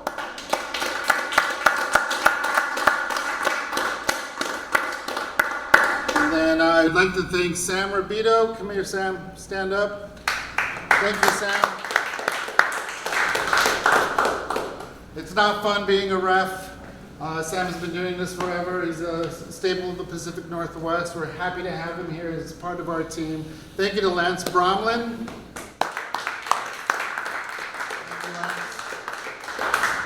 Lance has flown all the way from North BC to Vancouver, then drove to Bellingham, stayed a night in Bellingham, and then came here in the morning just in time to start this tournament. So what commitment. I mean, thank you both to these referees.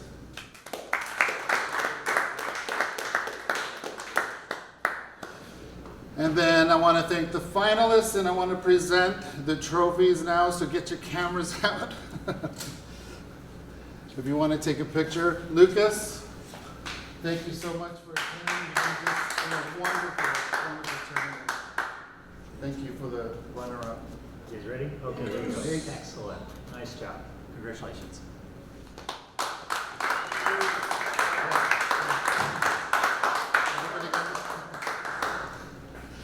And then for the winner, Georgi, everyone, a big round of applause. Thank you so much.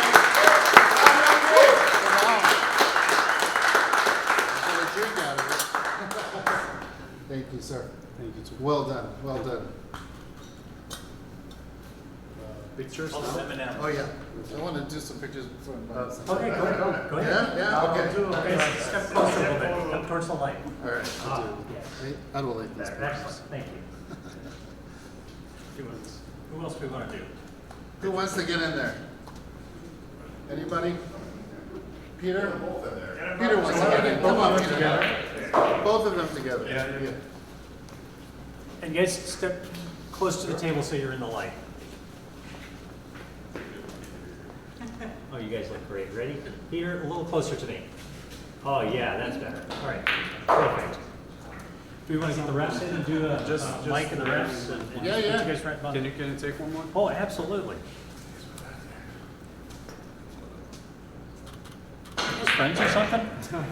No, let's put you guys right here, the two of you right in the center. Okay. And then let's put the refs. Get the refs. All right, ladies and gentlemen, with that, we're going to conclude here the live stream of the inaugural 2024 Seattle Nineball Open. Thank you so much for joining us. If you guys enjoyed the stream, do drop a like and a subscribe. Of course, we're going to be releasing videos here of individual matches. And once again, thank you to everyone. Secret Wong, Tournament Director, Mike Dominguez, Club Owner. I'm Christian Youngers here. Zach Ross, our lead commentator. Shucheng, our color commentator. Everybody in the booth who helped us out. Everyone who helped us doing things, events, everything. Appreciate everybody here. I'm Christian Youngers, and we're signing off here at Ox Billiards, downtown Seattle. Thank you so much, and everyone have a good night.